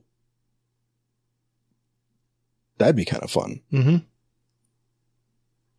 Yeah, any arc grenade. That sounds better because you're chaining anyway, right? That'd be nasty. Yeah. All right. Tighten it up. Titan time. Okay. Yeah, I've been looking at them here. What is the one I'm, I think the armamentarium needs a makeover. Just getting an additional grenade is just not good enough. It isn't, especially when you can manipulate grenade recharge rate pretty quickly now with aspects and fragments. Especially in the arc subclass. My God, man, I'm punching stuff and my arc grenade's like almost immediately back. It's crazy, man. This build I have. That was thanks to Native Raider, by the way. That's one of his builds. I watched one of his videos and just copied his dim. Yeah. Armamentarium needs to do more than just give you an extra grenade. And it says does not stack with top tree striker. So there, it's even limited even more. How about an additional melee and grenade? There we go. Now we're talking. You get an extra shoulder charge. Extras? Yeah, you get an extra grenade and an extra melee ability, like a shoulder charge. That makes it worth it. Oh, that's OP. Not really. Still got to use them.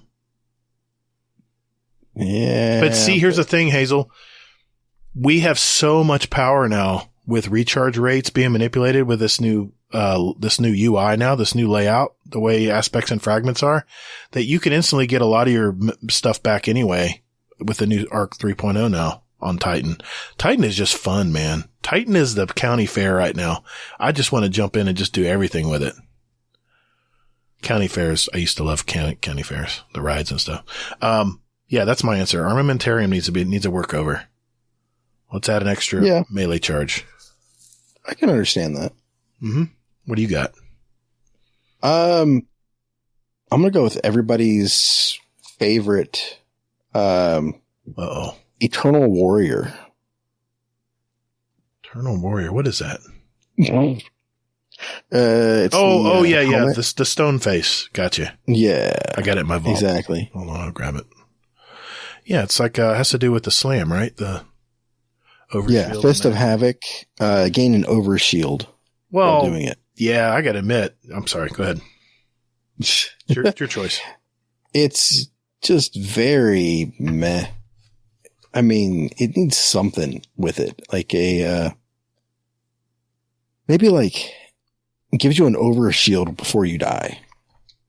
Like once your health goes into red, it gives you an overshield. It just, when you have that active, you're pretty much invincible. Have you ever been killed when you're in that super? I can't think of a time when I'm slamming and killing fools when I'm using Fist of Havoc. You can roam with it now, so even if something's really hurting you, you can back off and recharge and come back at them. Yeah, that makes no sense. Never used it. Never used it. Probably never will. Unless they revamp it. Well, what do you think they should add to it? Well, like I said, I think it should be when you're like, near death, when you're critical. Okay. It should go ahead and. Wait a minute, now let me clarify. While you're using the super, or you use the super to immediately recharge your health and get overshield? No, neither. Just in general, like whenever you get critically wounded, it should go ahead and. Yeah. Give you an overshield. Like the ACDCO, feedback fences. They're passive. People have to punch you to activate them. It automatically fights back. I like that.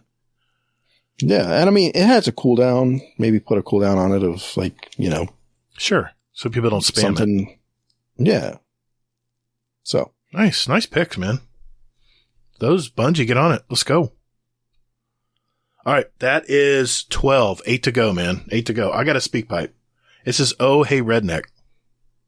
Oh. Oh, hey, Redneck here with a question for the show. I am currently on my way to work, so it got me thinking, what's the longest commute you've ever had for work? Or longest road trip if you've never had a commute for work, but mainly so long as you've had to drive to go to work. Normally I stay in a hotel during the week. I work Tuesday through Friday, but due to something that came up, I can't stay in a hotel this week, so I am commuting. And I have about a 2 hour, 15-minute drive in the morning and about 2.5 hour, give or take, drive going home. So my day starts about 4 in the morning and I don't get home till about 7:15, 7:30 or so. So safe to say I am exhausted and I still have another day left. So here's to hoping I make it through the week. I listen to your guys' podcasts to and from work, so that definitely helps me stay awake. Been catching up on all the old shows from the very beginning, so definitely enough to get through, which is nice. Company vehicle is also nice because gas would be absolutely atrocious. Next Friday is Veterans Day. They gave us the option to work next Monday for us who work Tuesday through Friday to make up that time. Safe to say, I think I will not be taking them up on that offer and sleeping in, which I normally don't do. I don't know what sleep is, but I think I'm going to figure out what that is this weekend. Anyway, yeah, so what is the longest commute, longest you've had to drive? Love the show. Have a good weekend, whatever it is, and later, guys. Thanks, Oh Hey Redneck. Great question. Yeah, thank you. Great question. Yeah, that was good. Good question. What do you think, Hazel? What's your longest commute, man? Yeah, so this was easy actually for me because when I was going to school, going to college, I lived in Dayton, drove to Hamilton, which was basically like a 50-minute drive. Okay. Every day. And then like on Tuesdays and I want to say like Thursdays, I drove from Hamilton to Oxford, which was like around like another 30 minutes. And then I would drive from there to Middletown, which was probably another 40 minutes. And then from there, I would drive back to Dayton, which was probably 30 minutes. So yeah, like all in, it was like 3 hours in my car, Tuesdays and Thursdays. And it was just brutal. Did you have podcasts back then to listen to? Podcasts were like what, 2005? That's when they started. Probably 2010. Broad. I don't know no, I had like my big CD case full of like. Be careful, your age is showing. Hey, they all know we're old farts. If you didn't have like a mixed CD, then you weren't living. Or a mixed CD, exactly. I was going to say mixtape. That would definitely mixtape. Yeah. No, I would never have a mixtape. I don't know what you're talking about. What is a tape? Yeah, never. Nope. Yep. Nope. Never. You said CD case. I grew up with that. Not tape case. Okay. Yeah. CD case. Tape case. No way, man. No. Who would have a tape case? What an idiot. Yeah. I had I went to community college, Valencia Community College. That was the easy way to get my cheap 2 years of college out of the way before I transferred to Florida. And, I had to go to another campus across town in Orlando called the East Campus. It was a good solid 1 hour drive. And then you had to fight traffic certain times of the days. If your class was at a certain time, it wasn't feasible. So sometimes it was an hour and 15 minutes. That was a long, and I didn't have podcasts back then to listen to. It was more like, audiobooks on tape. MP3 MP3 player. Shit. Lies. Anyway, 5 hour drive combined, Redneck. That is, that's a lot. That's a lot of time. Yeah. Yeah, I feel for you. I hope that improves for you. And get some rest. We'll be there tomorrow. Sure. Don't worry. You can listen to us tomorrow.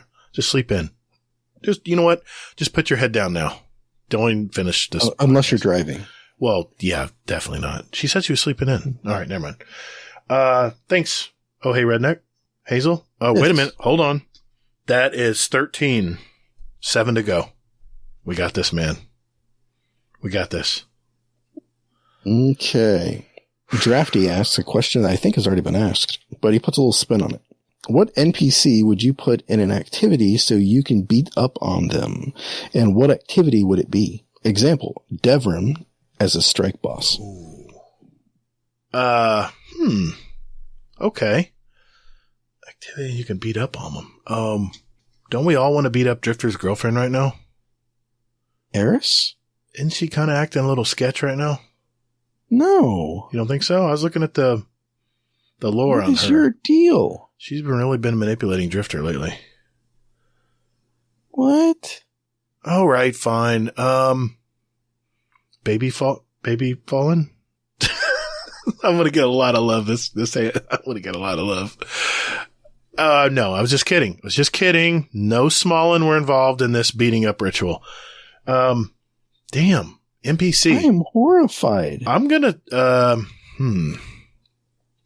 it can be past or present, right? Doesn't have to be in the game right now. Sure. Who's the guy on IO? Asher Mir? Yeah, I'll take him. I'll rip that damn arm off. He was kind of a douche. Yeah. Guardian. Never mind. I'm not going to do it. Vuvuzela. Exactly. Yeah, that's my choice. Yeah, I'm sticking with that. Okay. What were you picking? Were you picking that too? That is 14. Well, actually, he's like a ghost now. Or not a ghost. He's a harpy. Did they put him in a harpy body? Yeah. Okay, there we go. Easy boss to beat up on. Piece of cake. That was your pick? Sure, he's a good guy. No. I'm trying to think. I mean, I know who I kind of want to say, but I don't know if I want the hate. I'll say it anyway. I'm going to go with Drifter. You probably would split the group there on that. I think there's some people who wouldn't mind doing that. He's been kind of annoying. Yeah. He's flicking the damn coins in that Crow. Yeah. But, I mean, I would definitely have to say Drifter. I mean, there's something about him that's just, I don't know. I forgot about Crow. Can I change my answer? Too late. Next. Damn it. All right. That's 14. 6 and to what go. Activity? What activity? Oh, I mean, just put him in a raid. Put him like a Golgoroth area, like a mid boss. He can come out and go, what's the probability of you beating me? Something like that. You have to do math problems to solve. Yeah, we have to bring Monkey in. Yeah. Yeah, there we go. But yeah, I would say I put Drifter in Gambit. Oh, wow. You can invade him. You can invade the other team and he'd be hiding somewhere from you. There you go. Like it. All right, 6 to go. That's 14. What do you got? All right. Question for the Gator. How annoyed were you when you saw the Sparrow and Mask were up for Bright Dust this week? I wasn't. No, I was fine. I was fine with it. No problem at all. Why would he assume that there was a problem? I'm just fine with it. Yeah. Next question. Oh, wait a minute. That's okay. 15. I don't 15. believe you. That's 15. I don't believe you. I was supporting Bungie. We're good. I'm fine. Nothing to see here. I see. I'm fine. That's fine. We're fine. And I don't believe you still. But yeah. Okay. Cool. I'm glad you're fine though. 5 to go. We got this, man. Stay strong. Focus. Let's see here. Oh, here's a quick one too. Okay. From decent D2 player, but festive. Question for the show. Why is Hazel a butthurt hunter? I mean, all squishy hunters are butthurt, but why is Hazel one now? Well, if you noticed, I changed your name back to Hazelnut because the patrons ran out of time. They used 3 of their choices. If you're a certain tier Patreon member, you can change our name for a day. And they grouped Rodimus. Good old Rodimus. Good old Rodimus got a bunch of them grouping up, and they wanted to change your name for 3 whole days. And that is now expired, Rodimus. Oh, darn. So you can change your name to whatever you want now, Hazel. Okay. So yeah, question asked, question answered. Well, the reason why is actually Rodimus answered it for me because he's a wannabe Titan main and got his feelings hurt when I brought up Cade's death. So. Okay. Yeah. That's where that name came from. Okay. Gotcha. That is that 16? I believe so. You got to help me here, man. I don't want to lose on a technicality. You're the one with the notes. I know, but it's just like you with the timers, man. Every now and then I miss one. All right. Well, if you miss one, then we just keep moving. You know, we get to do like 21. We should probably do an insurance one. Yeah. Yeah, that's in what I case was he's counting them. Okay. All right. I got to speak. You know he's going to count. I got a speak pipe from Speak of the Devil. I got a speak pipe from Rodimus. Another one. Good morning, Guardians. It's been a while since I've sent a speak pipe in, so I figured I'd start this wonderful fine morning with a speak pipe. I know that each season, your barrier and your unstoppable and your other champions, you're required to use a certain weapon. Do you think it's about time Bungie should just unlock it for all weapons so you're able to play with the weapon that you enjoy playing with instead of forcing you to play with other weapons that may not be that great that you have or whatnot? Just want to hear your thoughts. And anyways, toodles. All right, Hazel. That's an easy answer. I was looking at questions. Just say yep. What was it? Just say yep. No. What? You said say yes. So I was trying to help you, man. He was asking if, that they have certain weapons assigned to champion mods every season. Shouldn't they just let it be for any weapon now? Oh, yeah. Yeah. There we go. Question asked? No. What? But no. yeah. What do you mean no? I give up. All right. It shouldn't be. That is 17. 3 to go. It should be per slot, I think. It should be, shouldn't it be like a permanent one you can put on a piece of armor? Like if it's a gauntlet mod, then maybe have it just on gauntlets for just anytime you have it equipped. That's what he's asking, I guess. Can you use it for any weapon? It does kind of suck because you can only, they only go on your arms. So that means you got to put those on instead of reloaders. Right. And I'm not using a bow to use on an overload champion. I'm sorry. I'll be using my machine gun. Really, really well. I'll be using my machine gun. Thank you. With my machine gun scavenger mod on from the season. All right. That's 17. Okay. 3 to go. Hey, we got one from a new member. Yeah, I was going to actually call us out. Well, okay. Here's one from decent D2 player, but festive. Mm-hmm. Question for the show. Can we have a Christmas channel, please? Well, I'm all for one. Why not? I can always mute it. Right? Okay, moving on. Does that count? That's 18. 2 to go. Okay. Question from I Am Half Pedro. Oh, new member. Welcome. Yeah. Question. What about a 4th class in Destiny? What kind of character would you think of? As a complementary idea, do you think Bungie should refine the class, making them more different? Some ideas, less speed on the Warlock, less or no energy for Hunter, weaker weapon for Titan, etc. I'm listening to your podcast for a month now, 6 episodes, and you guys are doing a great job. Thanks, man. Aww. That was nice of you to add that to it. Thank you for that. I've been thinking about this for a while. I think we even talked about it a long time ago. I think there should be some kind of scavenger class. You know, in Battlefield, they have a support class that offers ammo. Wouldn't it be great to have someone in your team when you're raiding and you need heavy ammo and you just call out for it and the scavenger class just throws it out for you? I think this should be in a game.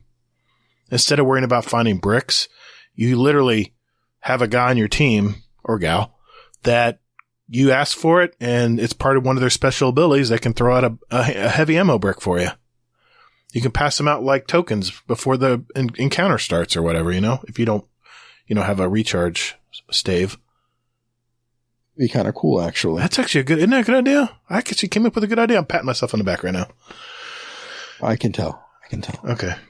Good question. Good question. What do you think, Hazel? What are you going with? I mean, okay, I'll say yes to that, except one thing.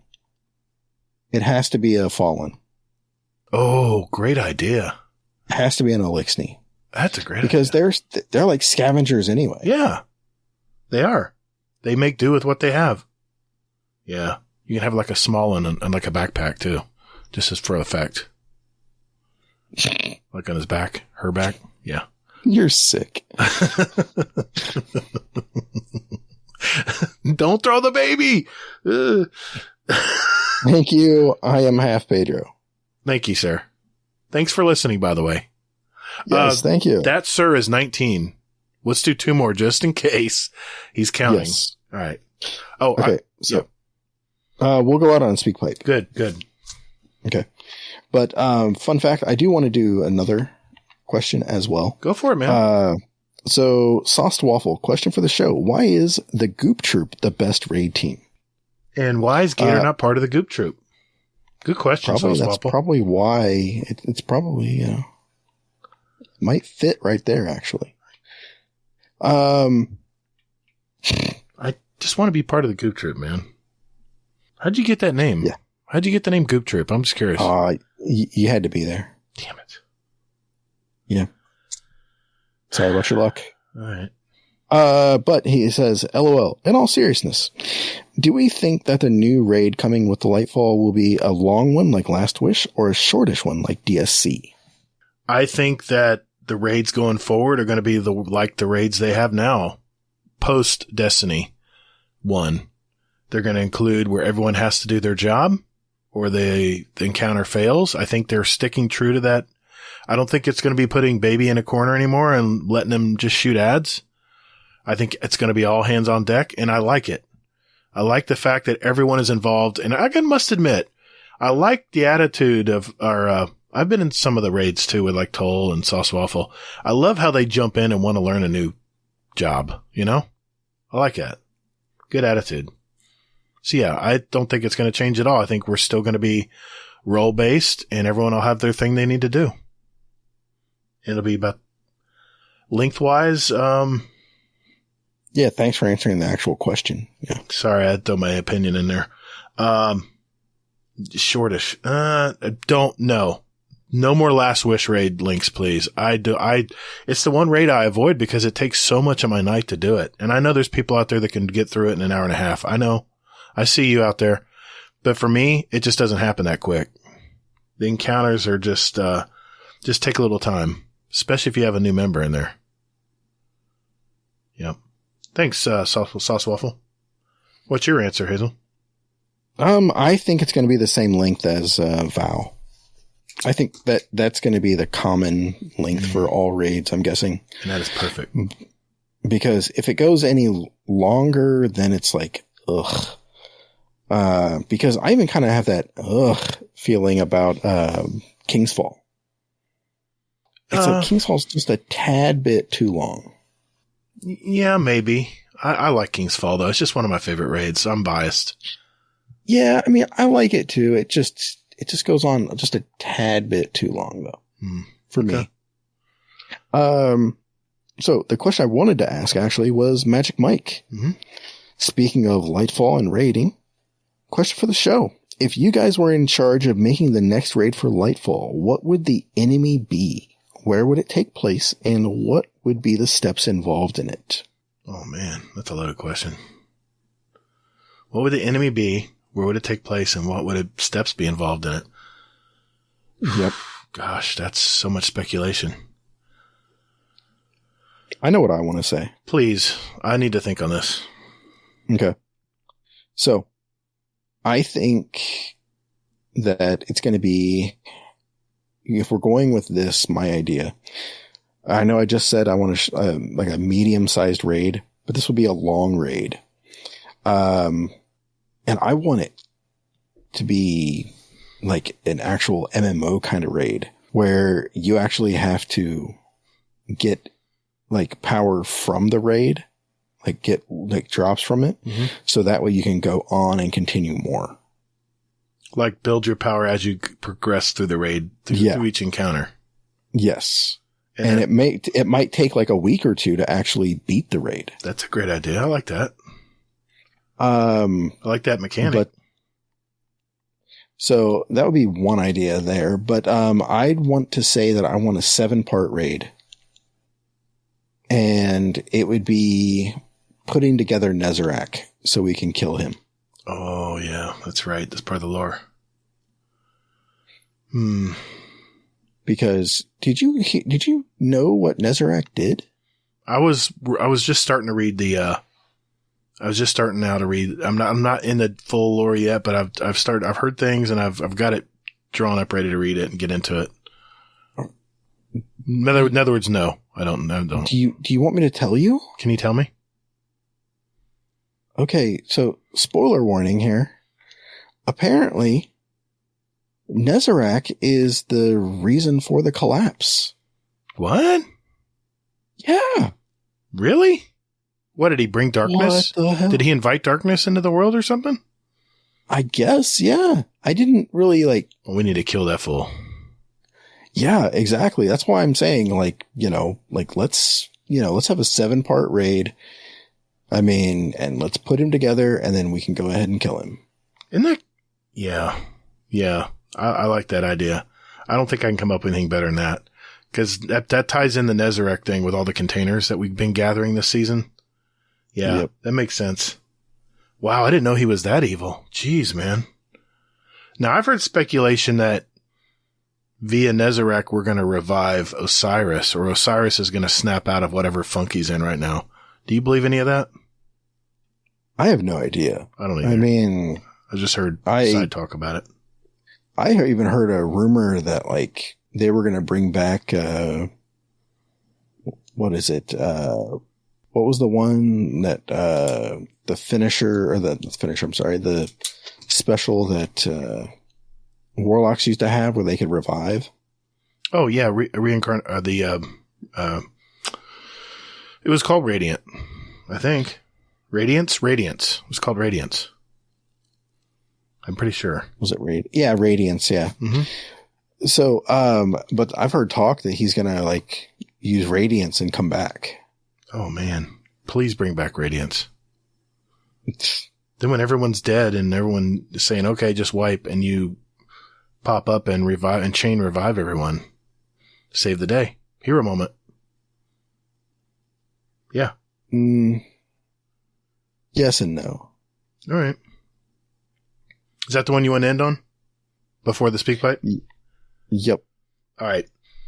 The speak pipe I have to finish out is very apropos to what's coming this Sunday.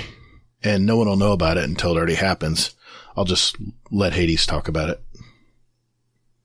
Oh, what's up, guys? I don't know if you guys have daylight saving over there.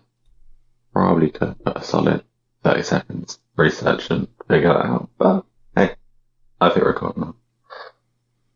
What was it? I've lost myself. This is one. Yeah.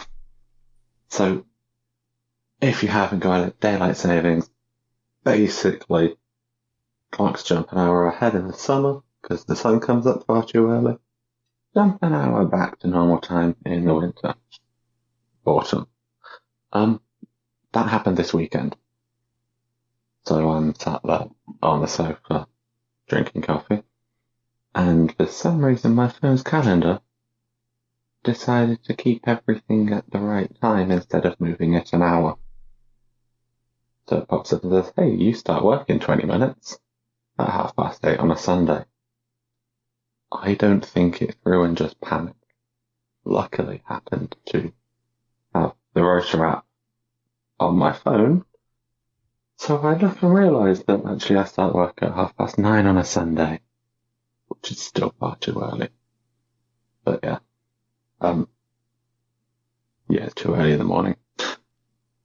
Question for you guys is, have you had anything similar where technology just decided it hated you for 5 minutes and threw a hissy fit? Love ya. Have a good one. Did you hear that fully, Hazel? It was a little blurred. Yeah, I Got the gist of it? Yep. Okay. What do you think? Oh boy. Guess have we had any panic moments like that where technology didn't forward or backwards the clock for you automatically? I guess. I mean, well, my wife turns off the alarm every morning and just lets me sleep. So, I mean, I woke up today and I absolutely just freaked out because I'm like, oh my God. It's like, what time is it? What's going on? What day is it? So, I mean, that's kind of on par with it, but, yeah, I mean, I don't know. I guess I kind of freak out every time there's daylight savings because I never know what the hell time it is. Yeah. Can we please, for the love of God, get rid of daylight savings, please? Can we, wherever it's at now, or whatever we're got our clocks at now, which is still officially, as of tonight, still daylight savings time. Can we just leave it? My wife is tired of me arguing this with her all the time, but it naturally gets darker earlier as the earth tilts on its axis and our weather and our seasons move in and out. Why do we need to exaggerate that? Why? We don't have farmers that have to deal with that anymore. That's why they made daylight savings, is for the farmers, so they could get up early and process the crops earlier than because of the natural way that the daylight was changing.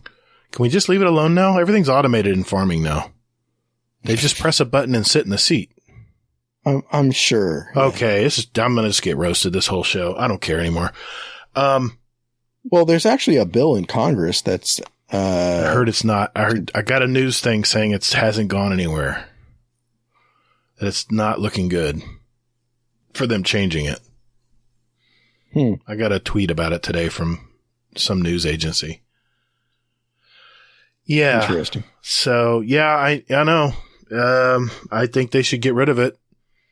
And I'm sorry, Hades. I will give you I thought it was last week for us, like in the UK was last week. I don't know why you guys were earlier than us, but maybe it's something to do with time zones. I was looking at a wall clock in the morning while I was eating my breakfast, and it showed, I looked at the clock and it showed an hour. It showed an hour ahead, I think. And I can't remember. I guess it's fall back in the fall, spring forward in the spring, I guess. I wasn't thinking at the time. And I freaked out. I started looking at my watch. I started looking at my phone, and everything was like regular time. I'm like, what is going on here? This is freaking me out. Because my phone automatically switches it. iPhones do that. Turns out the wall clock battery had died. Yeah. All for naught. Thanks, Hades. Amazing. Thanks, Hades. Appreciate the question. According to my records, Hazel, that is 22 questions answered. So I believe, hey, what do you want to change Rodimus's name to next week? I'm going to say Suck It Rodimus. Okay, I'll have to think of what I'm going to name him. Well, I'll think about it. Well, thanks everyone for your questions, and we will try again next week. That's all I'm just going to leave it there. We'll try again next week. Thanks for sending your questions in. And, yeah, I guess that means, play that funky music, Mr. Fudd. That was my line. Well, I'm using it. I'll edit that part out.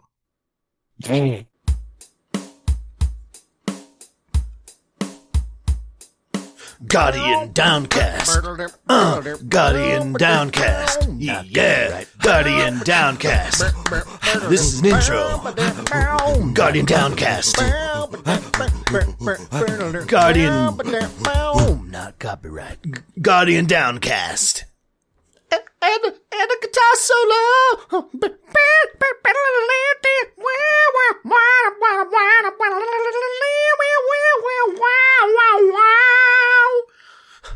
Thank you, Mr. Fudd.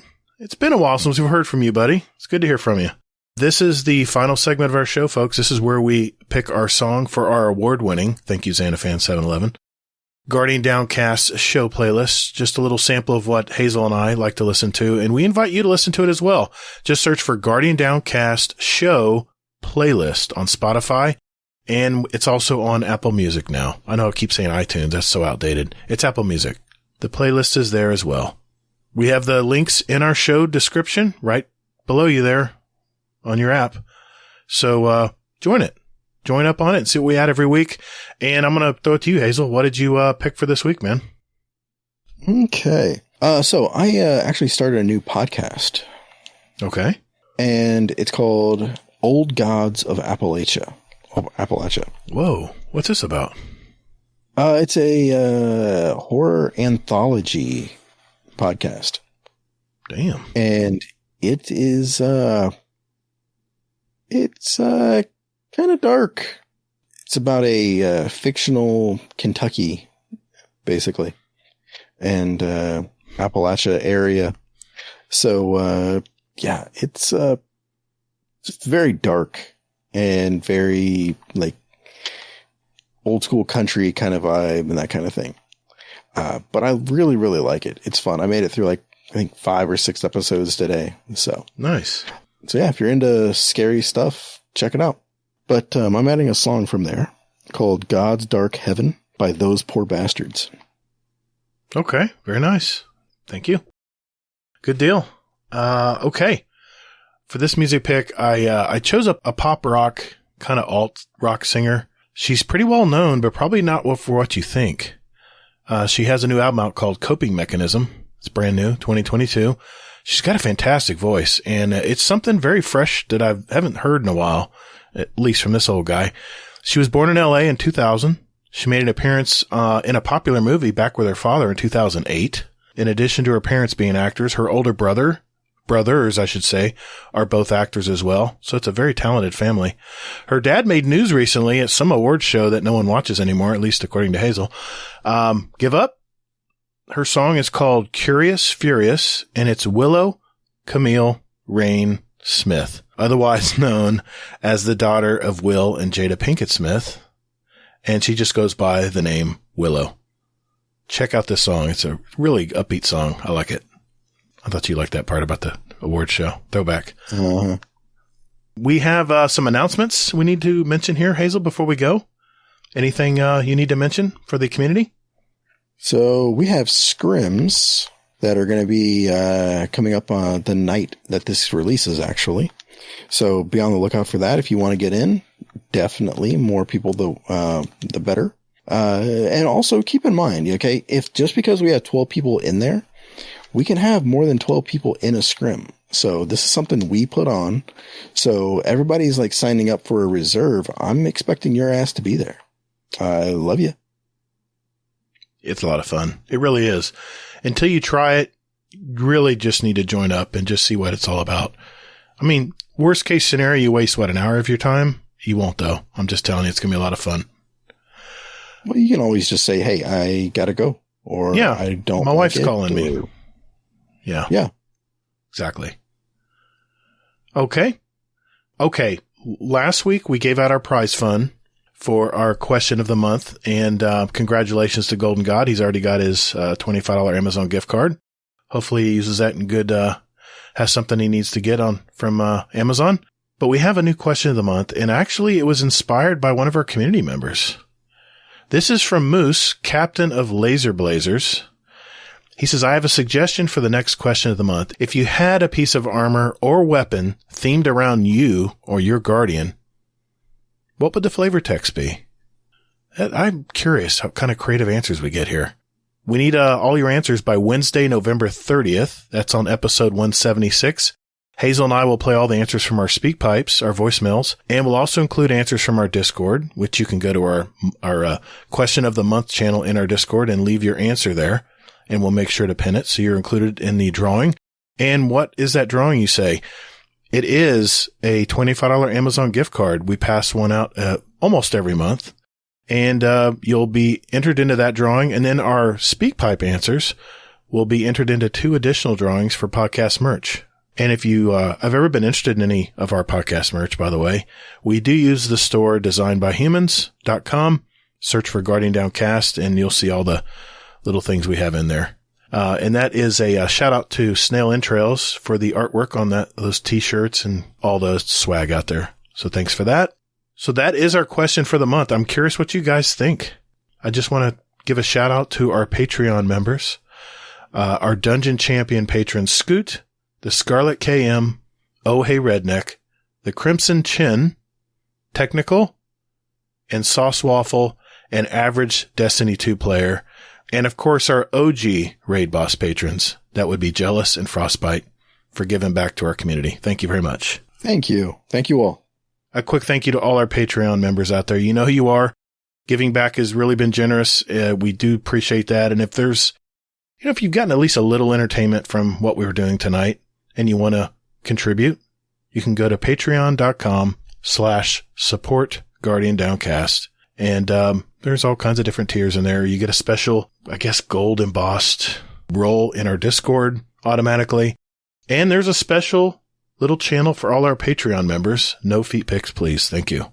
Just want to mention also that Hazel and I do have another podcast that is not Destiny related. We release it every couple weeks. It's called Playing Favorites. You have a favorite? I bet there's a story behind it, as Hazel would say. Plus, Hazel and I will end one of our favorite stories of the month. Not Destiny related, but more entertainment, gaming, social, pop culture realms. So check it out. Our latest episode just came out this week. So check that out. I want to remind everyone that I do have a new Destiny podcast out. It's an audio component of my YouTube channel. It's called the Destiny Help Desk. It's designed to be an audio form of tips and tricks for the new and returning players. So if you don't have time to watch the YouTube videos, no worries. I now have it in a podcast format for you. They're short form shows with quick hitting info for those of you out there looking for more info about the little things in the game Destiny 2. It's available on Apple Music, Spotify, Amazon, all the stuff out there. You can email me at ToddtheGatr@gmail.com, or you can send a voicemail question via another SpeakPipe that we have called speakpipe.com/DestinyHelpDesk. We talk more advanced subjects and news on our show here. And now there's a podcast for the Destiny curious among you. So check it out. Well, Hazel, that is another episode in our collection. For those out there just joining us, remember, we have 171 episodes out there with interviews from gamers all over our community. So take a look at those, especially if you're just finding out about us. And if you like what you hear, do us a favor and share this podcast with someone who plays Destiny. We appreciate it. Hazel, where can people find you, sir? Quick and easy. Hazel and T at pretty much all the places. You can find me on Twitter at ToddtheGatr. Remember, that's 2 Ds and GATR. And you can also find me the same way on my YouTube channel, ToddtheGatr. Or you can go to youtube.com/@ToddtheGatr. I got it. Hazel. Uncle Scumdeath sent a Scumdeath's Corner in this week, man. About time. No, I'm just kidding. He's been busy. He's been making an album. Album? No, an album. Yeah. A Mitch album? What? No. An album. A music album. Is that what they call them? Do they still call them albums? I don't know. Whatever. But here we go. Uncle Scumdeath, what is going on in the UK today, brother? Hello. Welcome to Scumdeath's Corner. I don't believe this. I've just got home from walking the dogs, and I met someone called Dave, who's a Glaswegian, that I've been, we bump into each other whilst walking the dogs for the last couple of years. And he works nights. So I catch him walking the dog before he goes to work.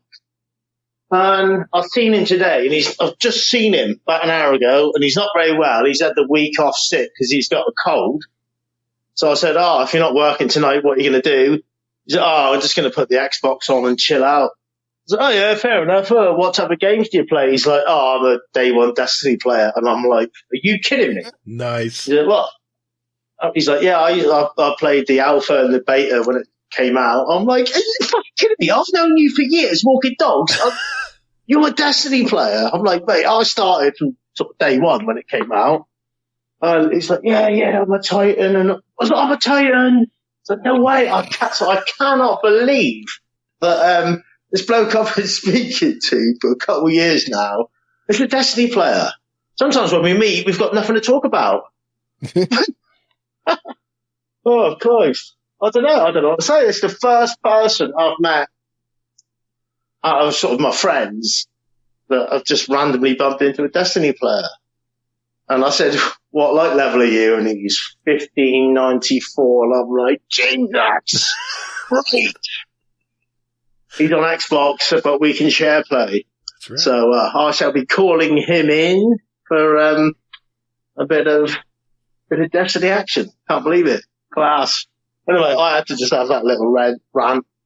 Like, yeah, fucking happy days. Oh, I've got a massive smile on my face. But yeah, sweet. A new player. Take it easy. Love you all. Bye. That's awesome, man. Thanks, Uncle Scumdat. It's good to hear from you, man. Yeah. You got it. Hope the album's awesome. Yeah, I hope it was too. Can't wait to hear it.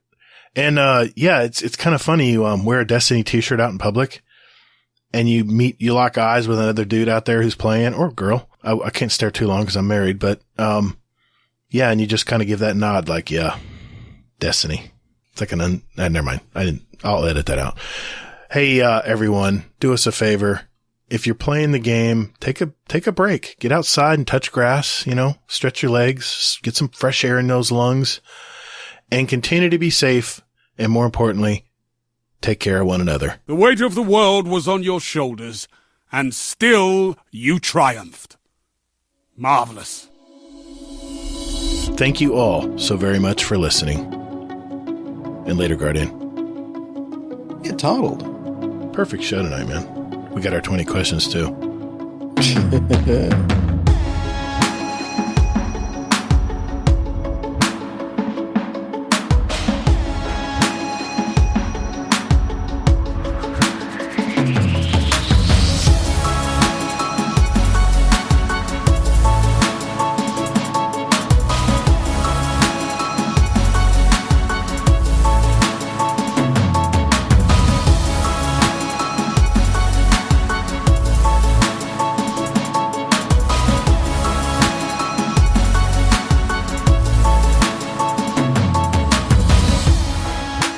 Thinking Rodimus Prime is his name now. Let's see, we can name him.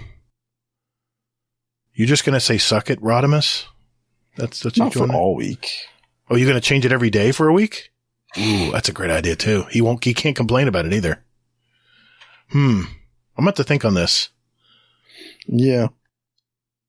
Rodimus Subprime. Boom. Oh, sorry, I'm getting excited. Whew. All right. I got something to look forward to next week. We'll have to take turns. Maybe one day you change his name. I'll change his name. You do Mondays. I'll do Tuesdays, Wednesday. You do Monday, Wednesday, Friday, and I'll do Tuesday, Thursday, and Saturday.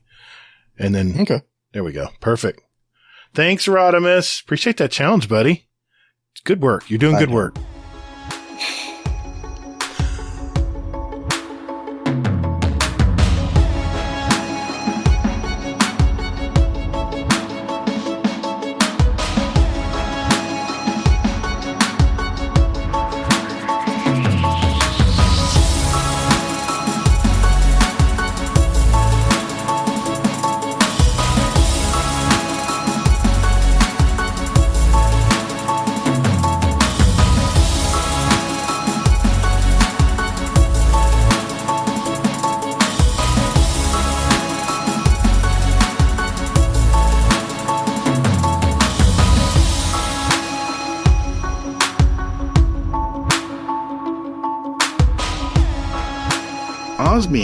Osmiancy gloves. Just go ahead and say it's good to be a warlock. Blade Barrage. Blade Barrage.